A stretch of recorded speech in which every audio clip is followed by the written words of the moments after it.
Hello all, good morning, नमस्कार। I hope आप सब अच्छे होंगे और अपनी प्रिपरेशन को अच्छे से कर रहे होंगे। दोस्तों, सिविल स्टेप आईएएस आप लोगों के लिए यूपीएससी सीएस प्रीलिम्स 2025 को मद्देनजर रखते हुए ज्योग्राफी की एक प्रॉपर करंट अफेयर्स की सीरीज लेके आए, जिसमें कि हम होलिस्टिकली कवर करेंगे पिछले 1.5 साल के करंट अफेयर्स को और एक्सपेक्टेड क्वेश्चन, जहां से कि यूपीएससी जिस पैटर्न पे या जिस ट्रेंड पे क्वेश्चन पूछता है, तो उन सब चीजों को हम यहां पे होलिस्टिकली कवर करेंगे। इसके साथ साथ आपको यहां पे उन क्वेश्चंस का आइडिया भी चलेगा कि किस तरह से ज्योग्राफी के क्वेश्चंस को आप लोगों ने अटेम्प्ट भी करना है, और कुछ इसके अंदर मैपिंग बेस्ड क्वेश्चंस रहेंगे। इसके साथ साथ जो भी करंट और स्टैटिक का जो कॉम्बिनेशन है, उन सबको यहां पे क्लब करके इन सब क्वेश्चंस को बनाया गया है। तो आओ, ज्यादा टाइम वेस्ट किए बिना चलते हम आज के क्वेश्चंस की तरफ। तो सबसे पहले आज का जो क्वेश्चन है, करंट अफेयर के एस्पेक्ट में ये क्वेश्चंस रहेंगे मोस्टली सारे। तो अब देख लो यहां पे, जैसे कि आपको पता है कि हीट वेव्स अक्सर आती हैं, और यहां पे अब ट्रेंड बनता जा रहा है कि हीट वेव्स जो है रिसेंटली या पिछले साल की अगर मैं बात करूं, तो हीट वेव्स इंडिया के अंदर भी अब अपना इंट्रूजन कर रही हैं। तो उसी रेफरेंस के बेस पे क्वेश्चन है, with reference to heat waves consider the following statements. Heat wave is considered if the maximum temperature of a station reaches at least 40 degrees Celsius or more for plains and at least 30 degrees Celsius or more for hilly areas.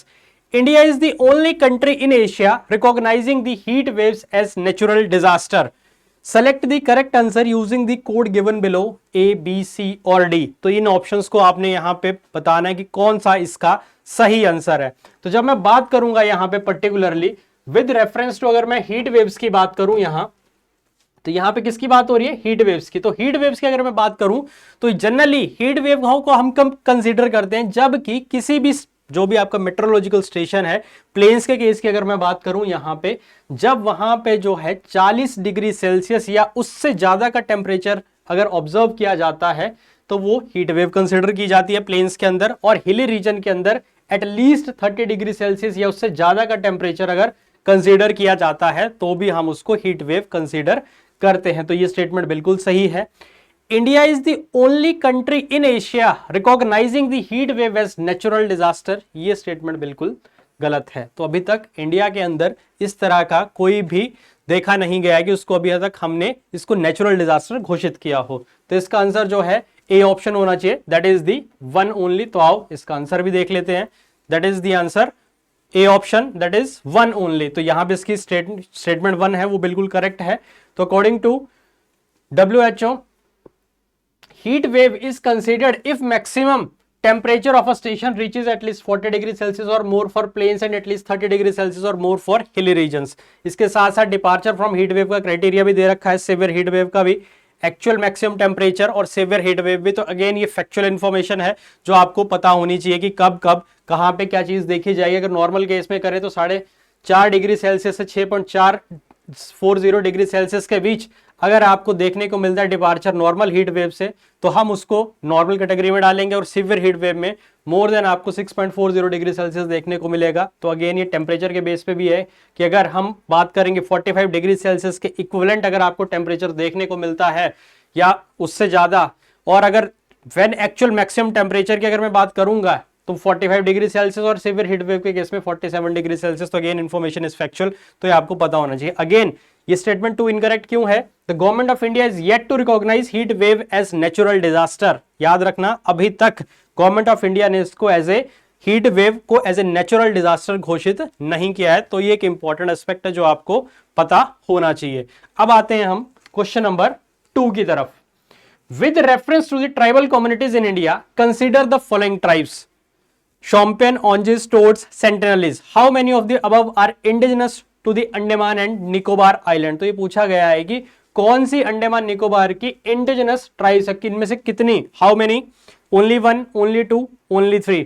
अगर मैं बात करूं यहां पे, तो आप सबको पता है कि जो टोड्स हैं दैट इज कहां की है? तमिलनाडु की इंडिजिनस ट्राइब है। Rest all are the indigenous tribe of Andaman and Nicobar island. तो इट मींस टोड्स इसके अंदर नहीं आएगा। तो कौन कौन सी बची? शोम्पेन, ऑन्जेस, सेंटिनेलिस। तो इसका आंसर क्या होना चाहिए? दैट इज दी 3, ये सही है। तो इसका आंसर ओनली 3 होना चाहिए। तो इसका आंसर देख भी लेते हैं, दैट इज ओनली 3। तो आई होप यहां तक आपको चीज क्लियर हो गई होगी। तो आओ देख भी लेते हैं। The indigenous tribe of Andaman Nicobar are great Andamanese, Onges, Jarawas, Sentinelese who are the part of, ये इंपॉर्टेंट है कि नेग्रिटो ग्रुप का पार्ट है, और जो निकोबारिस और शोम्पेन्स है ये बिलोंग करते हैं मोंगलॉइड ग्रुप को। तो नेग्रिटो ट्राइब्स आर जो प्राइमरली आपको अंडमान निकोबार अंडमान आइलैंड्स में, याद रखना ये अंडमान आइलैंड्स में देखने को मिलेंगी, ये चीज इंपॉर्टेंट है, जबकि मोंगलाई ट्राइब्स आपको निकोबार आइलैंड्स के अंदर देखने को मिलेंगी। इवन जो ग्रेट अंडमानीज है ये वन ऑफ दी पीवीटीज का मतलब है पर्टिकुलरली वल्नरेबल ट्राइबल ग्रुप्स का ये पार्ट है, जो कि रिजाइड करते हैं अंडमान आर्किपेलागो में, और जो अदर फोर्स हैं जिसमें कि जरावास हैं, ओंजिस और शोम्पेन्स है, नॉर्थ सेंटिनलीज है। तो अगेन यहाँ पे भी आपको इंफॉर्मेशन जो है फैक्चुअल ही है, ये आपको याद ही करनी पड़ेगी, तो इसका कोई सब्स्टिट्यूट नहीं, यहाँ पे ऐसा कोई इंपॉर्टेंट वैसा कोई कॉन्सेप्ट नहीं है जो आपको समझाने वाली चीज है। अगेन ये करंट अफेयर्स बेस्ड एमसीक्यूज हैं ज्योग्राफी सेक्शन के अंदर, तो ये आपको पता होने चाहिए कि किस तरह के टाइपोलॉजी में करंट से आपको ज्योग्राफी के अंदर क्वेश्चंस देखने को मिल सकते हैं। इसके साथ साथ शोम्पेन ओनली पीवीटीजी है इस रीजन के अंदर जिसके के अंदर आपको मोंगलाइड फीचर्स देखने को मिल जाएंगे। तो अदर जो पीवीटीजीज हैं उसको नेग्रोइड फीचर्स मिलेंगे, और कुछ इंटरेक्ट भी करती हैं ग्रेट निकोबारीज के साथ, जो कि एक शेड्यूल्ड ट्राइब भी है। तो ये इंफॉर्मेशन आपको पता होनी चाहिए, किसी भी तरह से यहाँ पे क्वेश्चन पूछा जा सकता है। और जैसे कि आपको पता है कि इवन इलेक्शंस भी हुए थे, तो इलेक्शंस में भी डिफरेंट आपको ट्राइबल कम्युनिटीज का देखने को मिला था कि डिफरेंट ट्राइबल कम्युनिटीज ने भी वोट किया था, और खास करके अगर मैं यहां से बात करूं तो शोम्पेन वो ट्राइब थी जिसने स्पेसिफिकली वोट भी डाला था। तो ये इंफॉर्मेशन इस तरह की आपको पता होनी चाहिए। इसके साथ साथ अगर मैं बात करूं यहाँ पे जो टोड ट्राइब है वो कहाँ की इंडिजिनस कम्युनिटी है, नीलगिरी हिल्स की of the south Indian state of Tamil Nadu. तो ये इंफॉर्मेशन इस तरह की आपको पता होनी चाहिए, ट्राइब्स पे क्वेश्चन अक्सर पूछ लेता है यूपीएससी। तो आओ चलते हैं अब हम आगे। The island of Greater Tunb, Lesser Tunb and Abu Musa often mentioned in news reports are a subject of territorial dispute between which of the following countries?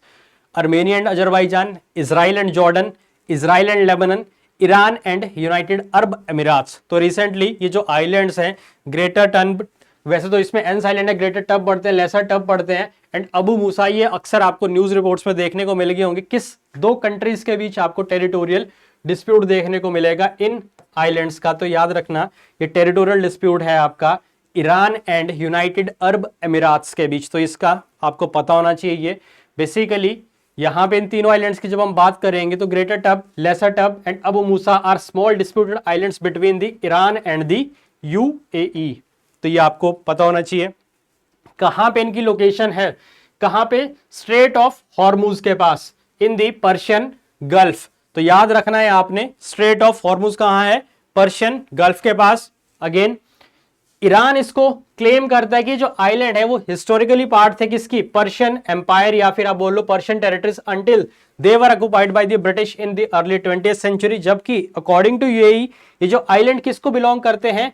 एमिरात of Ras Al Khaimah, until Iran allegedly seized them by force. Iran ने इसको by use of force उसको हथिया लिया था just days before the formation of Emirati federation in 1971 before UAE's independence from Britain. तो ये दोनों के अपने अपने क्लेम्स हैं इन डिफरेंट आपके ये जो आइलैंड्स हैं ग्रेटर टब, लेसर टब और अबू मूसा आइलैंड पे। तो आपको स्पेसिफिकली पता होना चाहिए कि कहाँ पे इनकी लोकेशन इंपॉर्टेंट है, कहाँ पे entrance of straight of Hormuz in the Persian gulf. तो ये इंपॉर्टेंट एस्पेक्ट जो कि आपको पता होने चाहिए। तो आओ चलते अब हम अगले क्वेश्चन की तरफ। With reference to the Nile river consider the following statements. पहली है the Nile originates from the south of the equator in Burundi Africa. It flows through Egypt and the 10 other African countries before draining into the Mediterranean Sea. The river has two main tributaries, the Blue Nile and the White Nile. How many of the above statements are correct? Only one, only two, all three, none. तो basically अब यहाँ पे concept को देखते हैं, और ये वैसे भी याद रखना आपने, नाइल रिवर ये अक्सर चर्चा में रहती है। क्यों? क्योंकि यहाँ पे कंट्री है that is the Sudan. South Sudan हो गया, दो different countries, south Sudan and the Sudan. तो इन दोनों के बीच आपको अक्सर सिविल वॉर या यहाँ के इस रीजन के अंदर आपको क्लैशेस देखने को मिलेंगे। तो इस वजह से ये रीजन जो है काफी हॉट टॉपिक रहता है। तो यहाँ से आपको क्वेश्चन देखने को भी मिल जाएगा। तो बेसिकली पहली स्टेटमेंट की अगर हम बात करें, जो नाइल है कहाँ से ओरिजिनेट करती है? South of the equator of Burundi Africa. तो ये बिल्कुल सही स्टेटमेंट है। इसके साथ साथ इजिप्ट और 10 other African countries before draining into the Mediterranean Sea? Yes, this statement is also correct. River has two main tributaries? नहीं, यहां पे इसकी 3 ट्रिब्यूटरीज हैं, ठीक है, blue Nile and the white Nile. एक इसके साथ साथ एक और यहां पे इंपॉर्टेंट इसकी ट्रिब्यूटरी आपको देखने को मिलेगी एट 12। अगर मैं बात करूं तो 2 स्टेटमेंट्स, तो पहली तो ये देख लो कि ये ओनली 2, ये 2 स्टेटमेंट्स ही, ये स्टेटमेंट बिल्कुल गलत है। अब इसकी एक्सप्लेनेशन के ऊपर देखें अगर हम यहाँ पे, पहली ठीक, ये डिफरेंट, ये भी ठीक है, ये इसको आप मैप के थ्रू भी हम इसको आगे विजुलाइज करेंगे। इसके साथ साथ यहाँ पे याद रखना 3 principal stream, blue Nile, white, blue Nile आपको देखने को मिल जाएगी, और Atbara which flows from the highlands of Ethiopia. तो याद रखना ब्लू नाइल और एटबारा कहां से, हाईलैंड ऑफ इथोपिया से आपको फ्लो होती हुई नजर आएंगी, जबकि white Nile head stream of which flows into the lake Victoria and Albert. तो याद रखना 3 इंपॉर्टेंट स्ट्रीम्स जो कि बनाती हैं आपकी Nile, blue Nile, white Nile तो है ही है, इसके साथ साथ एटबारा। अब स्पेसिफिकली अगर मैं बात करूं इस एटबारा की, तो एटबारा कहां आपको देखने को मिलेगी, ये जो आपको लेक ताना है, जब मैं लेक ताना की बात करूंगा तो यहां से एक्सट्रीम राइज हो रही है, दैट इज दी एटबारा, और बाद में चल के ये नाइल में ही आके मिल जा रही है। अब ये देख लो कि यहां से ऑलमोस्ट, अगर मैं रिवर नाइल की बात करूं तो यहां से इक्वेटर के साउथ से ब्रूंडी, ये देख रहे हो आप, यहां से स्टार्ट होगी रवांडा होते हुए lake Albert, then lake Victoria, lake Kyoga, Uganda होते हुए साउथ सुडान, और व्हाइट नाइल और ब्लू नाइल जहां पे आके मिलेंगी, that place is known as Khartoum. यहां से आगे चलेगी ये, यहां पे अगर स्पेसिफिकली मैं बात करूं इजिप्ट में, तो इजिप्ट में यहां पे आपको ग्रेट इजिप्शियन प्लेन्स बनाएगी, great Egyptian plains, one of the fertile regions, और उसके बाद यही नाइल आगे चल के मेडिटेरेनियन सी में ड्रेन कर जाएगी। तो ये आपको पता होना चाहिए कि कहां से इसका ओरिजिन हो रहा है, ब्रूंडी के पास से इसका ओरिजिन होता है, और कहां ड्रेन हो रही है, मेडिटेरेनियन सी के अंदर। तो ये इंपॉर्टेंट फैक्ट्स जो कि आपको यहाँ पे पता होने चाहिए। तो इसके साथ साथ ये डिफरेंट कंट्रीज हैं, तो इसको आप एक बार चेक जरूर कर लेंगे। बेसिकली अगर आप ध्यान से देखोगे तो यहाँ पे कैच है, ये आप देख रहे हो इरिट्रिया, इरिट्रिया वहां मेंशन नहीं किया होगा, ठीक है, बट इरिट्रिया से अगर मैं बेसिन की बात करूंगा, रिवर नाइल बेसिन की बात करूंगा, तो वो इरिट्रिया भी उसके अंदर इंक्लूड कर दिया जाता है। इसलिए इसको हम कहते हैं कि इजिप्ट और 10 अफ्रीकन कंट्रीज। अगर मैं टोटल की बात करूंगा तो टोटल इसके अंदर कितनी बन जाएंगी जब इनको हम करेंगे, दैट इज दी 11 कंट्रीज। तो ये आपको पता होना चाहिए कि नाइल किन किन कंट्री से यहाँ पे पास करती हुई देखने को मिल जाएगी। तो आई होप यहां तक आपको चीज क्लियर होगी, और इसको आप मैप में जरूर मार्क कर लें अपने एटलस के अंदर। तो आओ चलते अब हम आगे क्वेश्चन नंबर 5 की तरफ।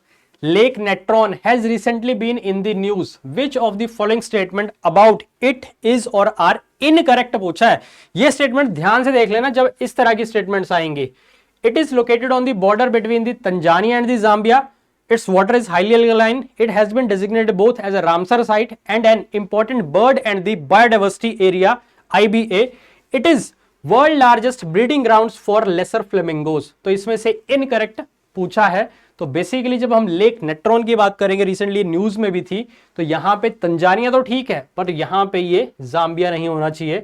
यहां पे अगर ये केनिया होता तब ये स्टेटमेंट बिल्कुल सही होती। तो इनकरेक्ट पूछा है, तो बेसिकली इसका जो ऑप्शन है that is the A option होना चाहिए। तो आप देख भी लेते हैं इसका आंसर क्या है, ए ऑप्शन। अब आओ यहां पे देखते भी हैं इसके explanation. Lake Natron is a salt lake located on the border between the Tanzania and the Kenya. तो ये इंपॉर्टेंट है कि तंजानिया और केनिया के ये बॉर्डर पे है। इसके साथ साथ it is the part of eastern branch of the rift valley का ये पार्ट भी है। यहां पे इस लेक के अंदर जो वाटर आ रहा है, the water coming into the lake leaches through the volcanic material of nearby Mount Ol Doino Lengai। तो ये याद रखना कहां से, Mount Ol Doino Lengai। so the lake water is highly alkaline। तो volcanic material है, इस वजह से आपको highly alkaline water देखने को मिलेगा, और इसको रिकॉग्नाइज किया गया है रामसार साइट और important bird and the biodiversity area in Tanzania के अंदर भी। और ये लार्जेस्ट ब्रीडिंग ग्राउंड है वर्ल्ड के अंदर फॉर लेसर फ्लेमिंगोस। तो अगेन ये इंपॉर्टेंट एस्पेक्ट, अगर मैं एनवायरमेंटल एस्पेक्ट से भी बात करूं तो कौन सी स्पीसीज या कौन सा यहाँ पे बर्ड इसके साथ एसोसिएटेड है। तो आई होप यहां तक आपको चीज क्लियर हो गई होगी। ये वो सब चीजें हैं जो करंट अफेयर्स के अंदर अक्सर यूपीएससी पूछता है। तो आई होप यहां तक आपको चीजें क्लियर भी हो रही होंगी, क्योंकि एक चीज है जब हम करंट अफेयर्स की बात भी करते हैं खास करके ज्योग्राफी के एस्पेक्ट में, तो जनरली चीजें ऑलमोस्ट हमें लगता है कि वर्ल्ड ज्योग्राफी के अंदर चीजें हम सेपरेट वर्ल्ड ज्योग्राफी पढ़ना शुरू करते हैं। ठीक है, स्टैटिक पार्ट के लिए वर्ल्ड ज्योग्राफी आप डिफरेंट कॉन्टिनेंट्स को आप पढ़ोगे, वो एक अच्छा एस्पेक्ट है कि उससे आपको एक फैक्चुअल क्लैरिटी मिल जाएगी कि हाँ कहाँ पे कौन सी चीज है। तो आप जब वो चीज पढ़ी होगी तो इन चीजों को विजुअलाइज करना आपके लिए बहुत आसान हो जाता है। तो इसलिए एटलस को अपने साथ जरूर रखें।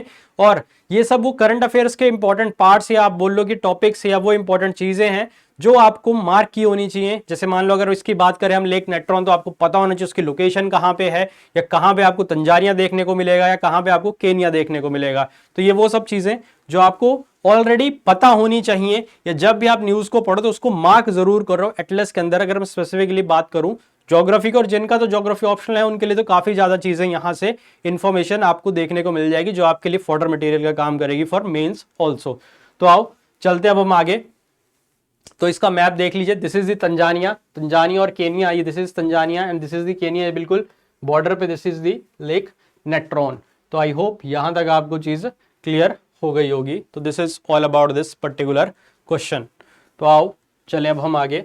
विद रेफरेंस टू, अगला question number 6, with reference to Araku coffee consider the following statements. It is grown in the Araku valley located in the Alluri Sitarama Raju district of Andhra Pradesh. First statement ये है, it has received geographical geographical indication tag, GI tag जिसको हम बोलते हैं, along with other varieties such as Coorg arabica, Wayanad robusta, Chikmagalur arabica and Baba Budangiri arabica. Which of the statements given above is or are correct. तो अराकू एक coffee है, उसके reference में यहाँ पे डिफरेंट स्टेटमेंट्स दी गई और पूछा गया कि कौन सी स्टेटमेंट सही है। तो अगर मैं स्पेसिफिकली बात करूं अराकू कॉफी की, ये न्यूज में भी थी, तो yes it is grown in the Araku valley which is located in the Alluri Sitarama Raju district of Andhra Pradesh. ये स्टेटमेंट बिल्कुल सही है। और इसके अलावा जीआई टैग भी आपको देखने को मिलेगा। इस कौन सी अलग वैरायटीज कौन कौन सी, जैसे कि कुर्ग की अरेबिका, वायनाड की रोबस्टा, चिकमंगलूर की अरेबिका और बाबा बुदानगिरी की अरेबिका। तो जनरली आपको पता भी होगा कि यहाँ पे हमें अरेबिका कॉफी ज्यादा देखने को मिलती है इंडिया के, अगर मैं स्पेसिफिकली बात करूं तो। और सबसे पहले कॉफी प्लांटेशन भी बाबा बुदानगिरी हिल्स के अंदर ही आपको देखने को मिली थी, कर्नाटका के अंदर। तो ये सब चीजें हैं वो आपको पता भी होनी चाहिए। तो इसमें से ये दोनों ही स्टेटमेंट्स बिल्कुल सही है। तो इसका आंसर होना चाहिए that is the C option, both statements are correct. तो इसका आंसर चेक भी कर लेते हैं। तो बिल्कुल दोनों स्टेटमेंट्स बिल्कुल सही हैं। अराकू कॉफी अगर मैं बात करूं, grown in the Araku valley, Alluri Sitaram Raju district of क्या आपका आंध्र प्रदेश, बिल्कुल सही है। बट इंपॉर्टेंट एस्पेक्ट कहां पे, ईस्टर्न घाट्स के अंदर। इस कॉफी का डिस्टिंक्ट फ्लेवर आपको देखने को मिलेगा with notes of chocolate, caramel और सबटल फ्रूट एसिडिटी इसके अंदर आपको देखने को मिल जाएगी। अब स्टेटमेंट 2 की बात करेंगे, it is grown in diverse agroforestry system primarily cultivated using organic farming methods, grown by tribal farmers and cooperative and it helps in promoting sustainable livelihoods, community empowerment. सबसे बड़ी चीज क्या है कि एक सस्टेनेबल लाइवलीहुड प्रोवाइड कर रही है, कम्युनिटी वहां की लोकल कम्युनिटी को एम्पावर कर रही है। Araku coffee has received international awards, ये इंपॉर्टेंट एस्पेक्ट है यहाँ पे कि इस कॉफी को क्या मिला हुआ है, इंटरनेशनल अवार्ड भी मिला हुआ है, जिसके के अंदर best robusta at the Cafe de Colombia competition के अंदर। तो ये इंपॉर्टेंट एस्पेक्ट ये आपको पता होना चाहिए, कहां पे, best robusta at the Cafe de Colombia competition. इसको जीआई टैग 2019 में फॉर इट्स यूनिक क्वालिटीज, और इसके अलावा अदर इंडियन कॉफीज जिसको जीआई टैग, जिसमें कि Coorg arabica, Wayanad robusta, Chikmagalur arabica, Baba Budangiri arabica from Karnataka and monsoon Malabar robusta from Kerala. ये इंपॉर्टेंट एस्पेक्ट है कि मॉनसून मालाबार रोबस्टा को भी जीआई टैग आपको देखने को मिला है। तो ये कॉफी के एस्पेक्ट में इंपॉर्टेंट चीज है। अगर मैं स्टैटिक की बात करूं तो क्या कौन सी कंडीशंस होती हैं कॉफी के लिए, तो आप उन चीजों को आप सर्च कर सकते हैं। तो उन चीजों को भी आप एक बार जरूर पढ़ें, क्योंकि समटाइम्स क्रॉप्स पे भी डायरेक्टली क्वेश्चंस आपको देखने को मिल जाते हैं। तो एग्रीकल्चर का पार्ट है। तो आई होप यहां तक आपको चीजें क्लियर भी हो गई होंगी। तो अगेन इन्फॉर्मेशन मोस्टली आपको करंट अफेयर के एस्पेक्ट में फैक्चुअली देखने को मिलेगी, बट इंपॉर्टेंट चीज क्या है कि वहां पे जैसे अगर मैं पीछे लोकेशन की बात करूं, डिफरेंट आइलैंड्स थे जब हमने पढ़े, डिस्प्यूटेड आइलैंड्स, चाहे ईरान की बात करें हम, चाहे अभी हम तंजानिया और केनिया के बीच हमने देखा कि कौन सी लेक नेट्रॉन, या फिर अभी कॉफी की बात हो रही थी। तो ये सब चीजें हैं जो आपको एक बार जरूर देखनी है और इसको बार बार आपने रिवाइज भी करना है। अब चलते हैं अगले क्वेश्चन की तरफ। With reference to Hindu Kush Himalayan region consider the following statements.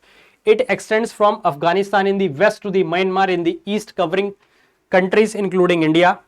Major river system includes Indus, Ganga and Brahmaputra originate in this region. Which of the statements given above is or are not correct? ध्यान से पढ़ना, correct नहीं पूछा है, not correct पूछा है। तो इस तरह से स्टेटमेंट्स को एक बार जरूर आप ध्यान से पढ़ेंगे। तो हिंदू कुश हिमालयन रीजन की बात हो रही है, तो यस पहली स्टेटमेंट बिल्कुल सही है। अफगानिस्तान से स्टार्ट होकर म्यांमार इन द ईस्ट तक चलते हैं और इसमें डिफरेंट कंट्रीज को कवर किया जाता है इंक्लूडिंग इंडिया। इंडिया इसी के अंदर आपको देखने को मिल जाएगा।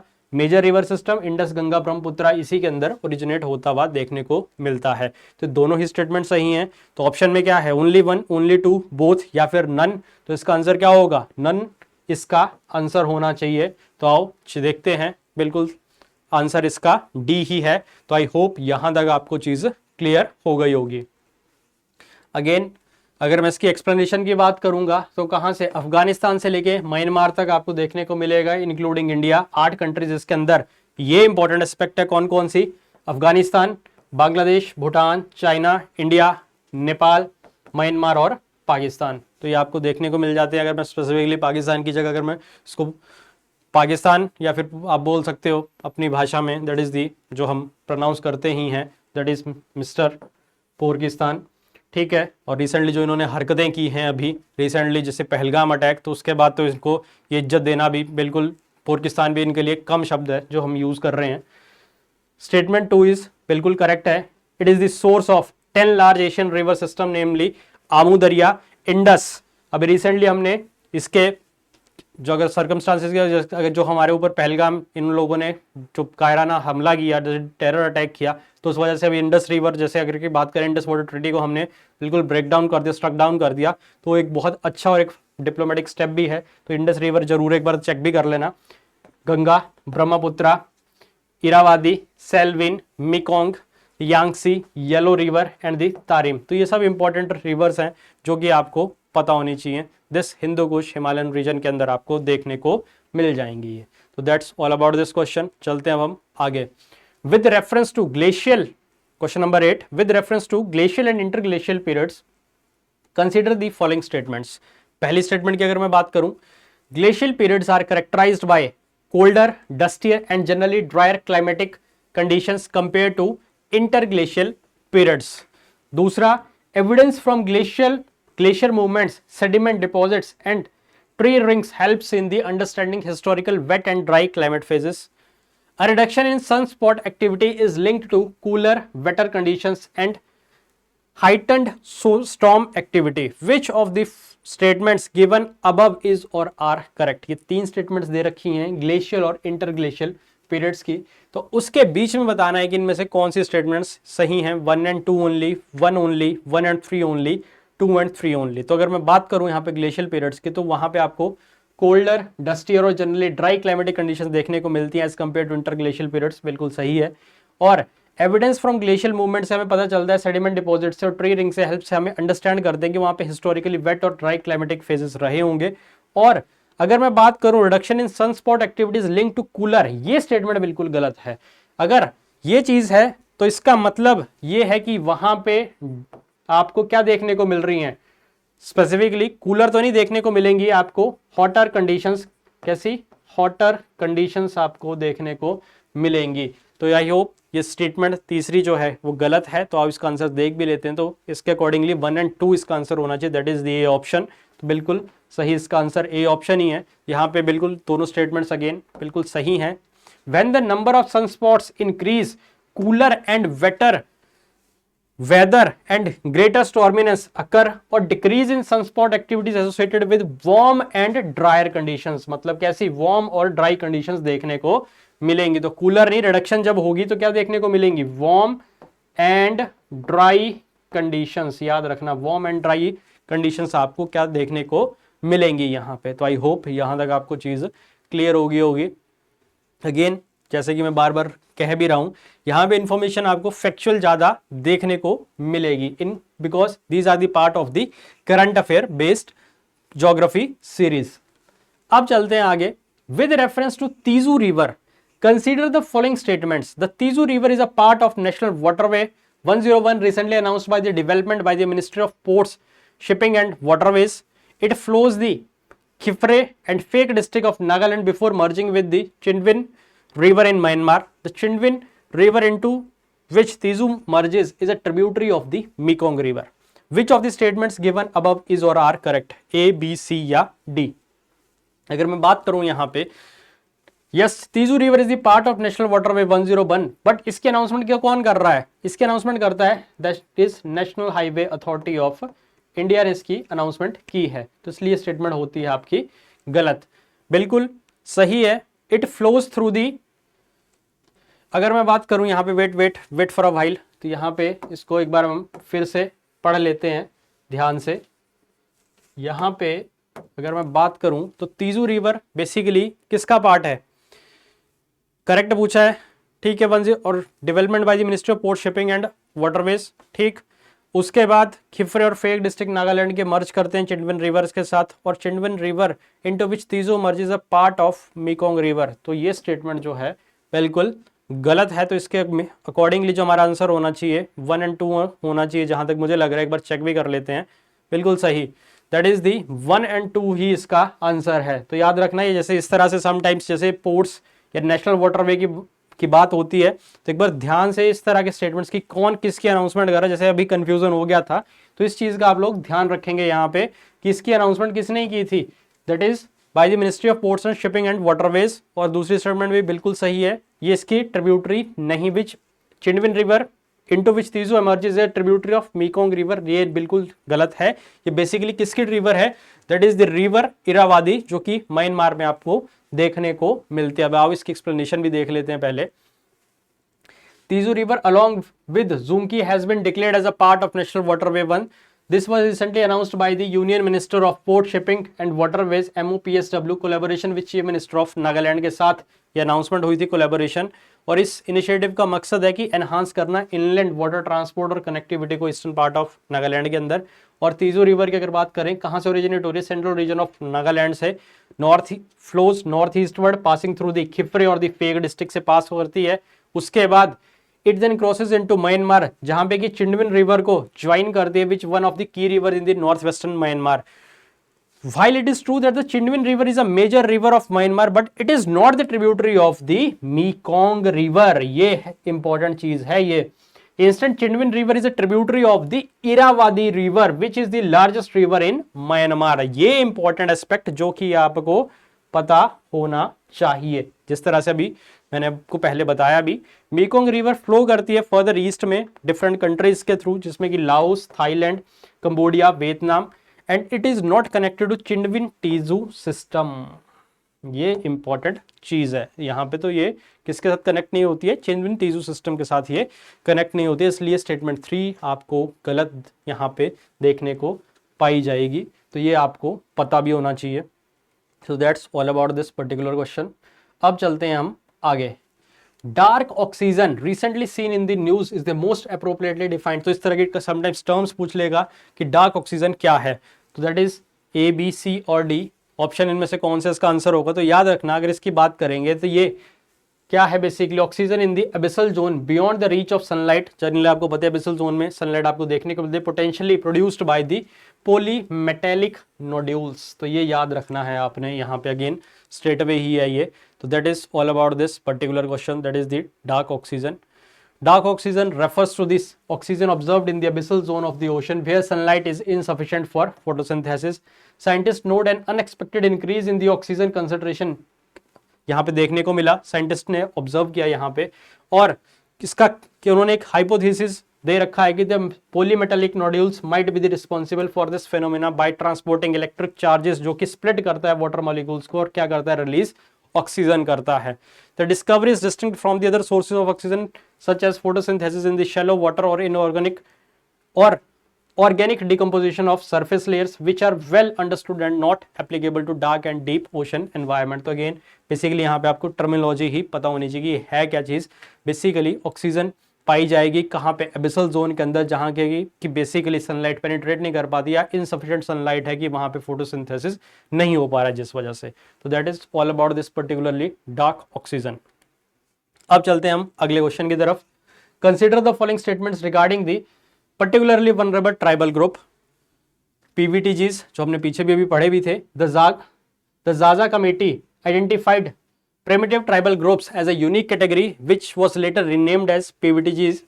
ठीक है, उसके बाद सेकेंड स्टेटमेंट के ऊपर आते हैं। Andhra Pradesh has the number of PVTGs with Jharkhand following closely behind, select the correct answer using the code given below. तो बेसिकली यहां पे याद रखना, जब हम प्रिमिटिव, पहले इसको पीवीटीजीज बनने से इनको पहले पीटीजीज कहा जाता था, that is the primitive tribal group. और पीवीटीजीज क्या है, पर्टिकुलरली वल्नरेबल ट्राइबल ग्रुप्स।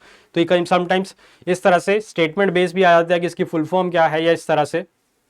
तो आपने यहाँ पे याद रखना है, इसके लिए जाजा कमेटी नहीं थी, देबार कमीशन था।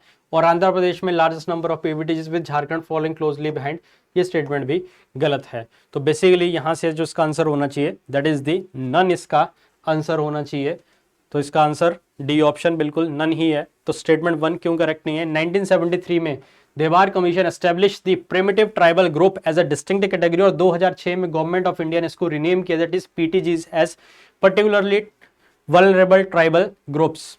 उसके बाद ओडिशा हैज दी, ये याद रखना है आपने, ओडिशा के अंदर has highest number of PVTGs 15, followed by Andhra Pradesh. उसके बाद आंध्र प्रदेश, बिहार और झारखंड में 9, मध्य प्रदेश और छत्तीसगढ़ में 7, और तमिलनाडु में 6, और केरल और गुजरात में 5 ईच आपको देखने को मिल जाएंगे। तो इस तरह की इंफॉर्मेशन ये है, फैक्चुअल है, बट पेपर में पूछी जा सकती है। तो ये important aspect regarding the current affairs part. उसके बाद क्वेश्चन नंबर 12 की तरफ हम चलते हैं। Consider the following locations, Visakhapatnam, Padur, Digboi, Chandikhol. Which of the above locations have strategic petroleum reserves in India? Only 1, only 2, only 3, all 4। तो जब हम स्ट्रेटेजिक पेट्रोलियम रिजर्व्स की अगर मैं बात करूं, तो यहाँ पे इस चीज का ध्यान रखना कि डिगबोई के अंदर नहीं है, और बाकी जितने भी लोकेशंस हैं these all are the part of the strategic petroleum reserves in India. तो according to that particular option, तो यहाँ से 3 सही हो रही हैं, जिसका आंसर होना चाहिए that is the only 3 option, answer C. Recently, Ministry of Petroleum and Natural Gas provided valuable insight into the Strategic Petroleum Reserve Program during a written reply in the Lok Sabha। तो basically यहाँ पे ministry of petroleum और natural gas ने एक यहाँ पे reply दिया है लोकसभा के अंदर, वहाँ पे कुछ इन्फॉर्मेशन, वैल्यूएबल इन्फॉर्मेशन बताई है regarding the strategic petroleum reserve programme के अंदर। और इसके साथ साथ अगर मैं बात करूँ तो biggest global strategic petroleum reserves world के अंदर कहाँ देखने को मिलेंगे, सबसे ज़्यादा आपको यूनाइटेड स्टेट्स यूएसए के अंदर, देन चाइना के अंदर, देन जापान के अंदर आपको ये देखने को मिल जाएंगे। दीज आर द टॉप 3 जहां पे कि आपको biggest global strategic petroleum reserve world के अंदर आपको देखने को मिलेंगे। अब आओ यहाँ पे आगे देखते हैं इंडिया के एस्पेक्ट में कि कहाँ पे क्या चीज़ है। तो सबसे पहले स्ट्रेटेजिक पेट्रोलियम रिजर्व 1 की बात करेंगे तो गवर्नमेंट ऑफ इंडिया ने यहाँ पे 5.53 MMT of strategic crude oil storage SPR phase 1 के अंदर 3 लोकेशन के अंदर कहाँ पे, विशाखापट्टनम आंध्र प्रदेश में। तो याद रखना ये स्ट्रेटेजिक पेट्रोलियम रिजर्व 1 के अंदर कहाँ, विशाखापट्टनम आंध्र प्रदेश, मैंगलोर कर्नाटका, पडूर कर्नाटका में। उसके बाद आगे एसपीआर जब 2 की बात की हमने तो यहाँ पे चांडीगोल ओडिशा में, पडूर अगेन कर्नाटका में। तो 1 और 2 में कॉमन क्या आया, दैट इज दी पडूर कर्नाटका। तो ये लोकेशंस आपको पता होनी चाहिए। उसके बाद यहाँ पे इसके अलावा कहाँ पे एग्जिस्टिंग जो oil storage capacity under SPR 1.33 MMT, Visakhapatnam में 1.5 MMT, मैंगलोर कर्नाटका 2.5 MMT, पडूर कर्नाटका। और upcoming crude oil storage capacity under SPR 2 में 4 MMT आपको देखने को मिल जाएगी चांडीगोल उड़ीसा में, और 2.5 MMT पडूर कर्नाटका में। Again this map is the important map जो आपको पता होना चाहिए कहाँ पे क्या क्या चीज़ें हैं। तो बेसिकली अगर मैं बात करूं यहाँ पे तो खास करके इधर अगर हम देखें यहाँ पे विशाखापट्टनम, मैंगलोर, चांडीकोल 3, चौथा पडूर। तो ये 4 इंपॉर्टेंट एस्पेक्ट्स, ये 4 इंपॉर्टेंट स्ट्रेटेजिक पेट्रोलियम रिजर्व्स आपको देखने को मिल जाएंगे कहाँ पे, इंडिया के अंदर।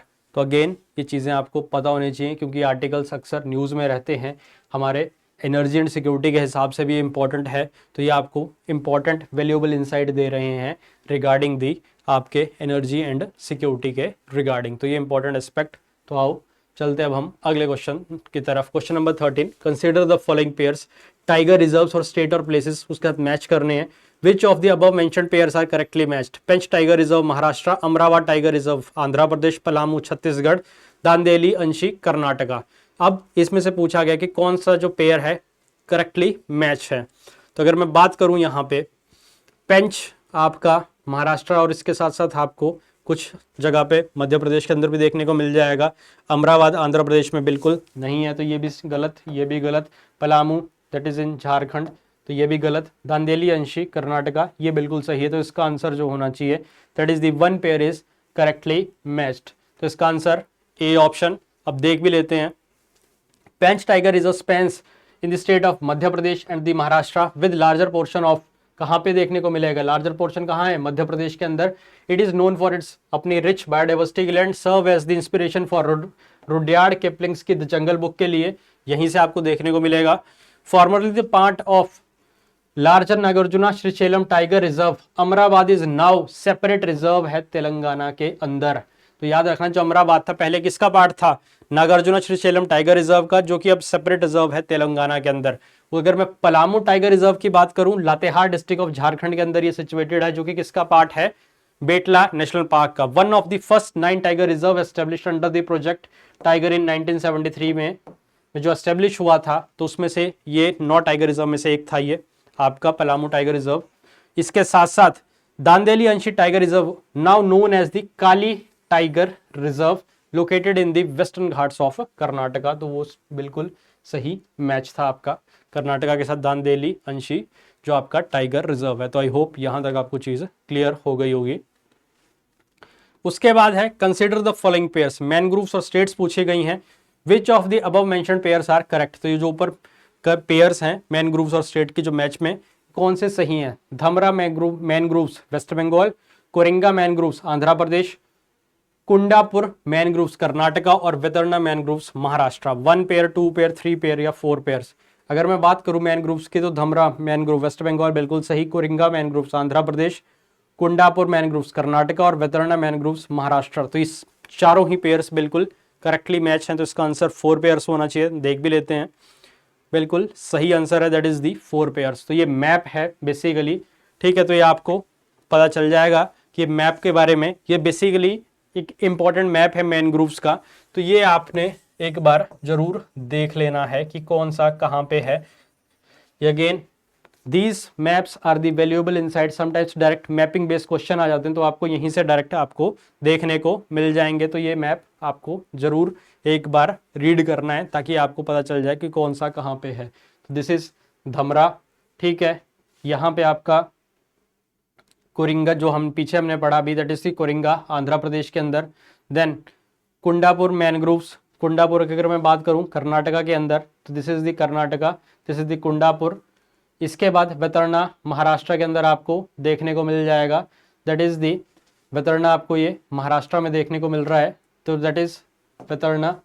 तो ये इंपॉर्टेंट एस्पेक्ट हैं जो कि आपको मैप के थ्रू पता चल जाएंगे। इसके बाद चलते हैं आगे क्वेश्चन नंबर 15 की तरफ। With reference to Pangong Tso Lake, consider the following statements. It is the long, narrow and deep endorheic lake. ये word important है. Located at an altitude of over 14,000 feet in the Union Territory of Ladakh. About 1/3 of the lake lies in China, while remaining 2/3 lies in India. It is a tectonic lake formed as a result of the Indian plate separation from the Gondwana land and its subsequent collision with the Eurasian plate. Which of the statement given above is or are correct? Only one, only two, all three, none. तो पहले तो एक चीज समझो कि endorheic lake होती क्या है। एंडोरिक लेक ऐसी लेक जो कि एनक्लोज्ड होती है पूरी तरह से, जिसका कि कोई आउटलेट नहीं होता सी के अंदर, या फिर आप बोल लो कि कोई भी पानी का निकलने का कोई सोर्स आउटलेट नहीं है उसका। तो बेसिकली एक एनक्लोज्ड लेक जो कि लैंडमास से आपको घिरी हुई देखने को मिल जाएगी, उस तरह की लेक को हम बोल देते हैं एंडोरिक लेक। तो पहली स्टेटमेंट बिल्कुल सही है पेंगोंग त्सो लेक के रिगार्डिंग, बट इसका 1/3 लाइज चाइना में नहीं करता है, 1/3 इसका इंडिया में करता है और जो 2/3 है वो चाइना में करता है, तो ये स्टेटमेंट तो होगी गलत। उसके बाद tectonic leg as a result of India plate separation from Gondwana land subsequent collision with Eurasian plate, ये बिल्कुल सही है। तो ये दो स्टेटमेंट सही है, तो इसका आंसर होना चाहिए दैट इज दी ओनली 2। तो आओ देख भी लेते हैं इसका आंसर क्या है।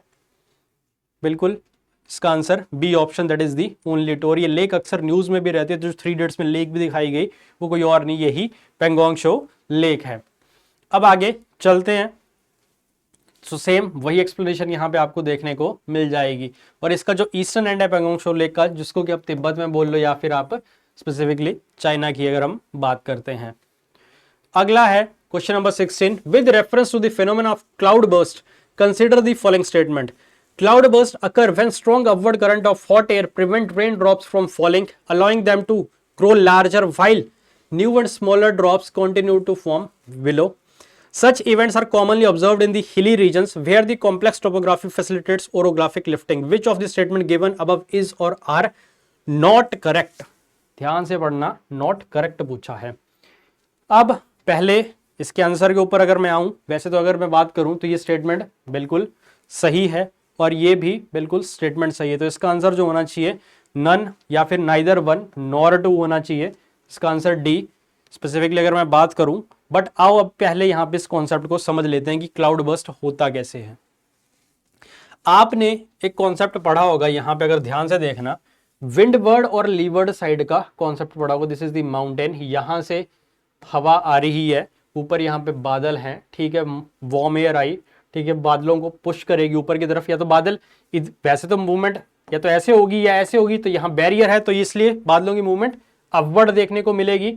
अब बादल ऊपर जाएंगे तो जहां से ये हवा आ रही है और इस तरफ ये बारिश करते हैं, तो इसको हम बोल देते हैं विंडवर्ड साइड बोल देते हैं। और इधर को ये रेन शेडो जोन होता है, this is the rain shadow zone, इसको हम बोलते हैं लीवर्ड साइड, मतलब यहाँ बारिश नहीं होती है। अब सिमिलरली अब होता क्या, यहाँ पे इसी चीज को समझना होगा क्या,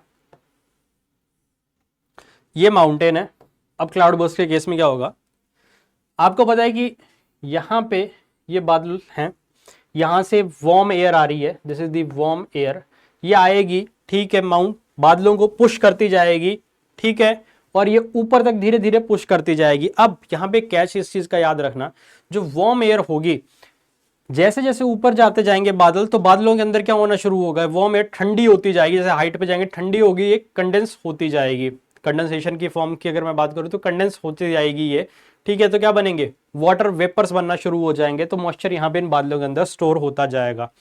अब होगा क्या कि क्लाउड बर्स्ट के केस में ये जो सप्लाई है वार्म एयर की बहुत फास्ट होगी, ये फास्ट इतनी होगी कि यहां पे एकदम से कंडेंसेशन नहीं हो पाएगा और बादल काफी ज्यादा हाइट तक पहुंच जाएंगे। मतलब काफी ज्यादा जब ये हाइट पे पहुंचेंगे तो वहां पे जाके जब एकदम से सडन ठंडे होंगे तो क्या होगा, जो वहां पे वाटर ड्रॉपलेट्स का जो भार होगा वो सह नहीं पाएंगे बादल, और एकदम से सडनली किसी एक एरिया के अंदर इस तरह के यहां पे जाके सडन डाउनपोर हो जाएगा। एकदम से बहुत ज्यादा क्या होगा, सडन डाउनपोर होगा। सडन जो डाउनपोर होगा उसी को हम क्या बोल देंगे, that is known as the cloud burst. एक जगह बहुत सारा पानी इकट्ठा होकर गिरेगा, इसी को हम क्या बोल देंगे, क्लाउड बर्स्ट। और माउंटेनियस रीजन के अंदर एक बहुत ज्यादा खतरनाक सिचुएशन है जो लैंडस्लाइड या आपका सॉइल इरोजन को ट्रिगर करेगा, जिस वजह से बहुत ज्यादा वाइड स्प्रेड पे डिवास्टेशन आपको देखने को मिल जाएगी। तो आई होप यहां तक आपको चीज क्लियर हो गई होगी। और जनरली अगर मैं बात करूं तो यही चीज यहां पे आपको दिखाई गई है इसी रीजन के अंदर की, इस तरह से आपको क्लाउड बर्स्ट होता हुआ देखने को मिलता है। तो आई होप यहां तक आपको चीज क्लियर भी होगी। इसके साथ साथ आपको अगर मैं बात करूं तो वही सेम चीजें यहाँ पे इसके अंदर क्लाउड बर्स्ट वाले प्रोसेस के अंदर आपको दिखाई गई हैं। तो ओरोग्राफिक लिफ्टिंग एक इंपॉर्टेंट पार्ट है जो कि जिस वजह से अकर होता है when the air rises and cools it travel with windward side of the mountain. और ये प्रोसेस एनहांस होता है क्लाउड डेवलपमेंट की वजह से, और rain as moist air ascends over the mountain. और सेम वही कहानी। और एक चीज याद रखना, जनरली यहाँ पे क्लाउड जो एसोसिएटेड होंगे दैट इज दी, जब बारिश होगी तो निम्बो स्ट्रेटस क्लाउड होंगे। ये कैसे, निम्बो स्ट्रेटस क्लाउड। बट यहां पे एक्युमुलेशन इतना ज्यादा होगा निम्बो स्ट्रेटस क्लाउड का कि उनका अपीयरेंस कैसा होगा, दैट इज दी क्यूमुलस। जैसे क्लाउड होते हैं बिल्कुल एक तरह से हॉरिजॉन्टल पाइलअप हो जाएगा इनका, तो ऐसा लगेगा जैसे क्यूमुलस क्लाउड्स ये हैं बेसिकली। तो याद रखना आपने, नॉर्मल केस में तो निम्बो स्ट्रेटस, बट जब क्लाउड बर्स्ट का होगा तो ये क्यूमुलस क्लाउड की फॉर्मेशन ले लेंगे, यही निम्बोस्ट्रेटस क्लाउड्स, तो ये क्या करेंगे आपका क्लाउड बर्स्ट करेंगे। तो ये इंपॉर्टेंट एस्पेक्ट है जो कि आपको पता होना चाहिए। अगले क्वेश्चन की तरफ चलते हैं। With reference to pulses production in India consider the following statements. India is the one of the largest producer and the importer of pulses. Kharif pulses account for over 60% of the country's total production. The leading pulses producing states are Madhya Pradesh, Maharashtra and Rajasthan. How many of the statements is or are correct? तो basically यहाँ पे statements पूछेंगे कौन सी सही हैं। तो yes, India is the one of the largest producer importer, बिल्कुल सही है। खरीफ पल्सेस जो है ऑलमोस्ट 60% कंट्री की टोटल प्रोडक्शन में, ये स्टेटमेंट जो है आपकी गलत है। Leading pulse producing states Madhya Pradesh, Maharashtra और राजस्थान, ये बिल्कुल सही है। तो इसका आंसर जो है आपका बी ऑप्शन होना चाहिए ओनली। ये दो स्टेटमेंट्स बिल्कुल सही हैं, तो इसका answer only 2, that is the B option. Again India is the largest producer, कितना 25% of the global production. Consumer की बात करेंगे 27% ऑफ द वर्ल्ड कंजप्शन, और इंपोर्टर की बात करेंगे तो 14% of the pulses in the world. Hence statement 1 जो है आपकी बिल्कुल सही है। इसके अलावा अगर मैं पल्सेस की बात करूंगा तो around 20% of the area under the food grains contribute around 7 to 10% of the total grain production in the country. तो पल्सेस आर ग्रोन बोथ राबी और खरीफ सीजन में, पर जो राबी पल्सेस हैं वो कंट्रीब्यूट ज्यादा करती है, more than 60% of the total production. और टॉप 5 पल्सेस प्रोड्यूसिंग स्टेट्स कौन कौन सी? मध्य प्रदेश, महाराष्ट्र, राजस्थान, उत्तर प्रदेश और कर्नाटका आपको देखने को मिल जाएंगे। इसलिए स्टेटमेंट 3 भी बिल्कुल सही है। उसके बाद अगर मैं बात करूं यहां पे तो पर्टिकुलरली क्वेश्चन नंबर 18 की मैं बात करता हूं। With reference to India state of forest report ISFR 2021 consider the following statements. Arunachal Pradesh has recorded the highest increase in the forest cover, Madhya Pradesh has the largest forest cover in India, और Mizoram has the highest percentage of forest cover in relation to its geographical area. Which of the statements given above is or are correct? A, B, C या D? तो correct पूछा है, तो yes ये statement जो है Arunachal Pradesh has recorded, ये गलत है। मध्य प्रदेश में largest forest cover, highest percentage of forest cover in relation to the total geographical area. तो ये दो स्टेटमेंट्स बिल्कुल सही है। तो इसका आंसर 2 और 3 इसका आंसर होना चाहिए, that is the B option. तो देख लो आंध्र प्रदेश, इसकी जगह क्या है? Andhra Pradesh has seen the highest increase in the forest cover, hence statement 1 जो सही नहीं है। इस वजह से बाकी दोनों स्टेटमेंट जो हैं बिल्कुल सही हैं। तो आई होप यहां तक आपको चीज क्लियर हो गई होगी। तो आई होप आपको पिछला क्वेश्चन क्लियर हो गया होगा। तो आओ चलते हैं अब हम क्वेश्चन नंबर 19 की तरफ। तो जब मैं क्वेश्चन नंबर 19 की बात करता हूं यहां पे, तो क्वेश्चन नंबर 19 में ये है, with the reference to the Mahanadi river consider the following statements. The Mahanadi River originates in the Darjeeling Hills of the West Bengal and flows through Assam, Bihar and Bangladesh. First statement ये है। उसके बाद है, it is the distributary of the Ganga River. Third statement, the Ganges River dolphin, या अगर आप बोले the Ganga River dolphin is found in the Mahananda River. How many of the statements given above are correct? तो basically यहाँ पे हमसे पूछ रहा है कि किन 3 में से कितनी स्टेटमेंट्स सही हैं। Only 1, only 2, all 3। तो जब मैं बात करता हूं यहां पे महानंदा रिवर की, तो महानंदा रिवर ओरिजिनेट्स इन दार्जिलिंग हिल्स, ये स्टेटमेंट बिल्कुल गलत है। ये अगर मैं स्पेसिफिकली अगर मैं बात करूं यहां पे, तो अगर मैं स्पेसिफिकली महानंदा रिवर की अगर हम बात करेंगे यहां, तो महानंदा जो रिवर है ये ओरिजिनेट दार्जिलिंग हिल से, ये बिल्कुल गलत स्टेटमेंट है कि दार्जिलिंग हिल से ये रिवर ओरिजिनेट ही नहीं करती है। तो यहां पे जब बात हो रही है तो थोड़ा सा यहाँ पे आपको टेक्निकल ग्लिच देखने को मिलेगा। स्पेसिफिकली अगर मैं बात करूं तो यहाँ पे आपको अब पेन यहाँ थोड़ा सा टेक्निकल एरर देखने को यहाँ मिल रहा होगा। तो आई होप ये इशू अब रिजॉल्व हो गया होगा। यस, अब ये इशू रिजॉल्व है आप लोगों का। तो बेसिकली यहाँ पे जो महानंदा रिवर है ये originate in the Darjeeling hills, ये स्टेटमेंट पूरी तरह से गलत। डिस्ट्रीब्यूटरी ऑफ द गंगा, ये स्टेटमेंट भी बिल्कुल गलत है। The Ganges river dolphin is found in the Mahananda river, ठीक है आप ये बोल सकते हो, ये स्टेटमेंट बिल्कुल सही है। तो इसमें से how many of the statement की अगर बात करें तो हमारे पास एक ही स्टेटमेंट बिल्कुल सही देखने को मिलेगी। तो इसका आंसर होना चाहिए, दैट इज द ओनली 1। तो आओ इसका आंसर एक बार चेक भी कर लेते हैं क्या आंसर है इसका।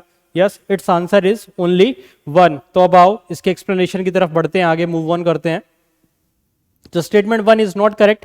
It originates from the Darjeeling hills in the west Bengal and flows through the west Bengal Bihar. तो ये स्टेटमेंट बिल्कुल ही गलत है. स्टेटमेंट 2 ये भी नहीं. इट इज द ट्रिब्यूटरी है. बेसिकली अगर मैं बात करूंगा यहाँ पे, it is the tributary of the river Ganga. याद रखना है आप लोगों ने. तो ये स्टेटमेंट ऑलरेडी अपने आप में गलत थी. ठीक है. उसके बाद statement 3 is correct. The Ganga river dolphin is found in the Mahananda river. तो बेसिकली यही चीज है. और अगर मैं स्पेसिफिकली अगर बात करूं तो महानंदा रिवर की, तो इसका ओरिजिन आपको नेपाल की तरफ देखने को मिलता है. तो आओ चलो अब अगले क्वेश्चन की तरफ. अगला है, consider the following statements. The Tawa reservoir is situated within the Satpura tiger reserve and is adjacent to the Satpura national park and the Bori wild life sanctuary. First statement. Second statement, the Tawa river, the longest tributary of the Narmada river, has its source in the Mahadev Hills located in the Chhindwara district. Which of the statements given above is or are correct? Only one, only two, only both, 1 and 2, neither 1 nor 2. तो अगर मैं यहाँ पे बात करूं तो जो तवा reservoir है वो बिल्कुल सिचुएटेड है सतपुड़ा टाइगर रिजर्व और बिल्कुल एडजेसेंट है ये सतपुड़ा नेशनल पार्क और बोरी वाइल्ड लाइफ सेंचुरी की. ये स्टेटमेंट अपने आप में बिल्कुल सही है. और जो तवा रिवर है वो लॉन्गेस्ट ट्रिब्यूटरी है नर्मदा रिवर के और उसका सोर्स आपको महादेव हिल्स में देखने को मिल जाएगा छिंदवाड़ा डिस्ट्रिक्ट में.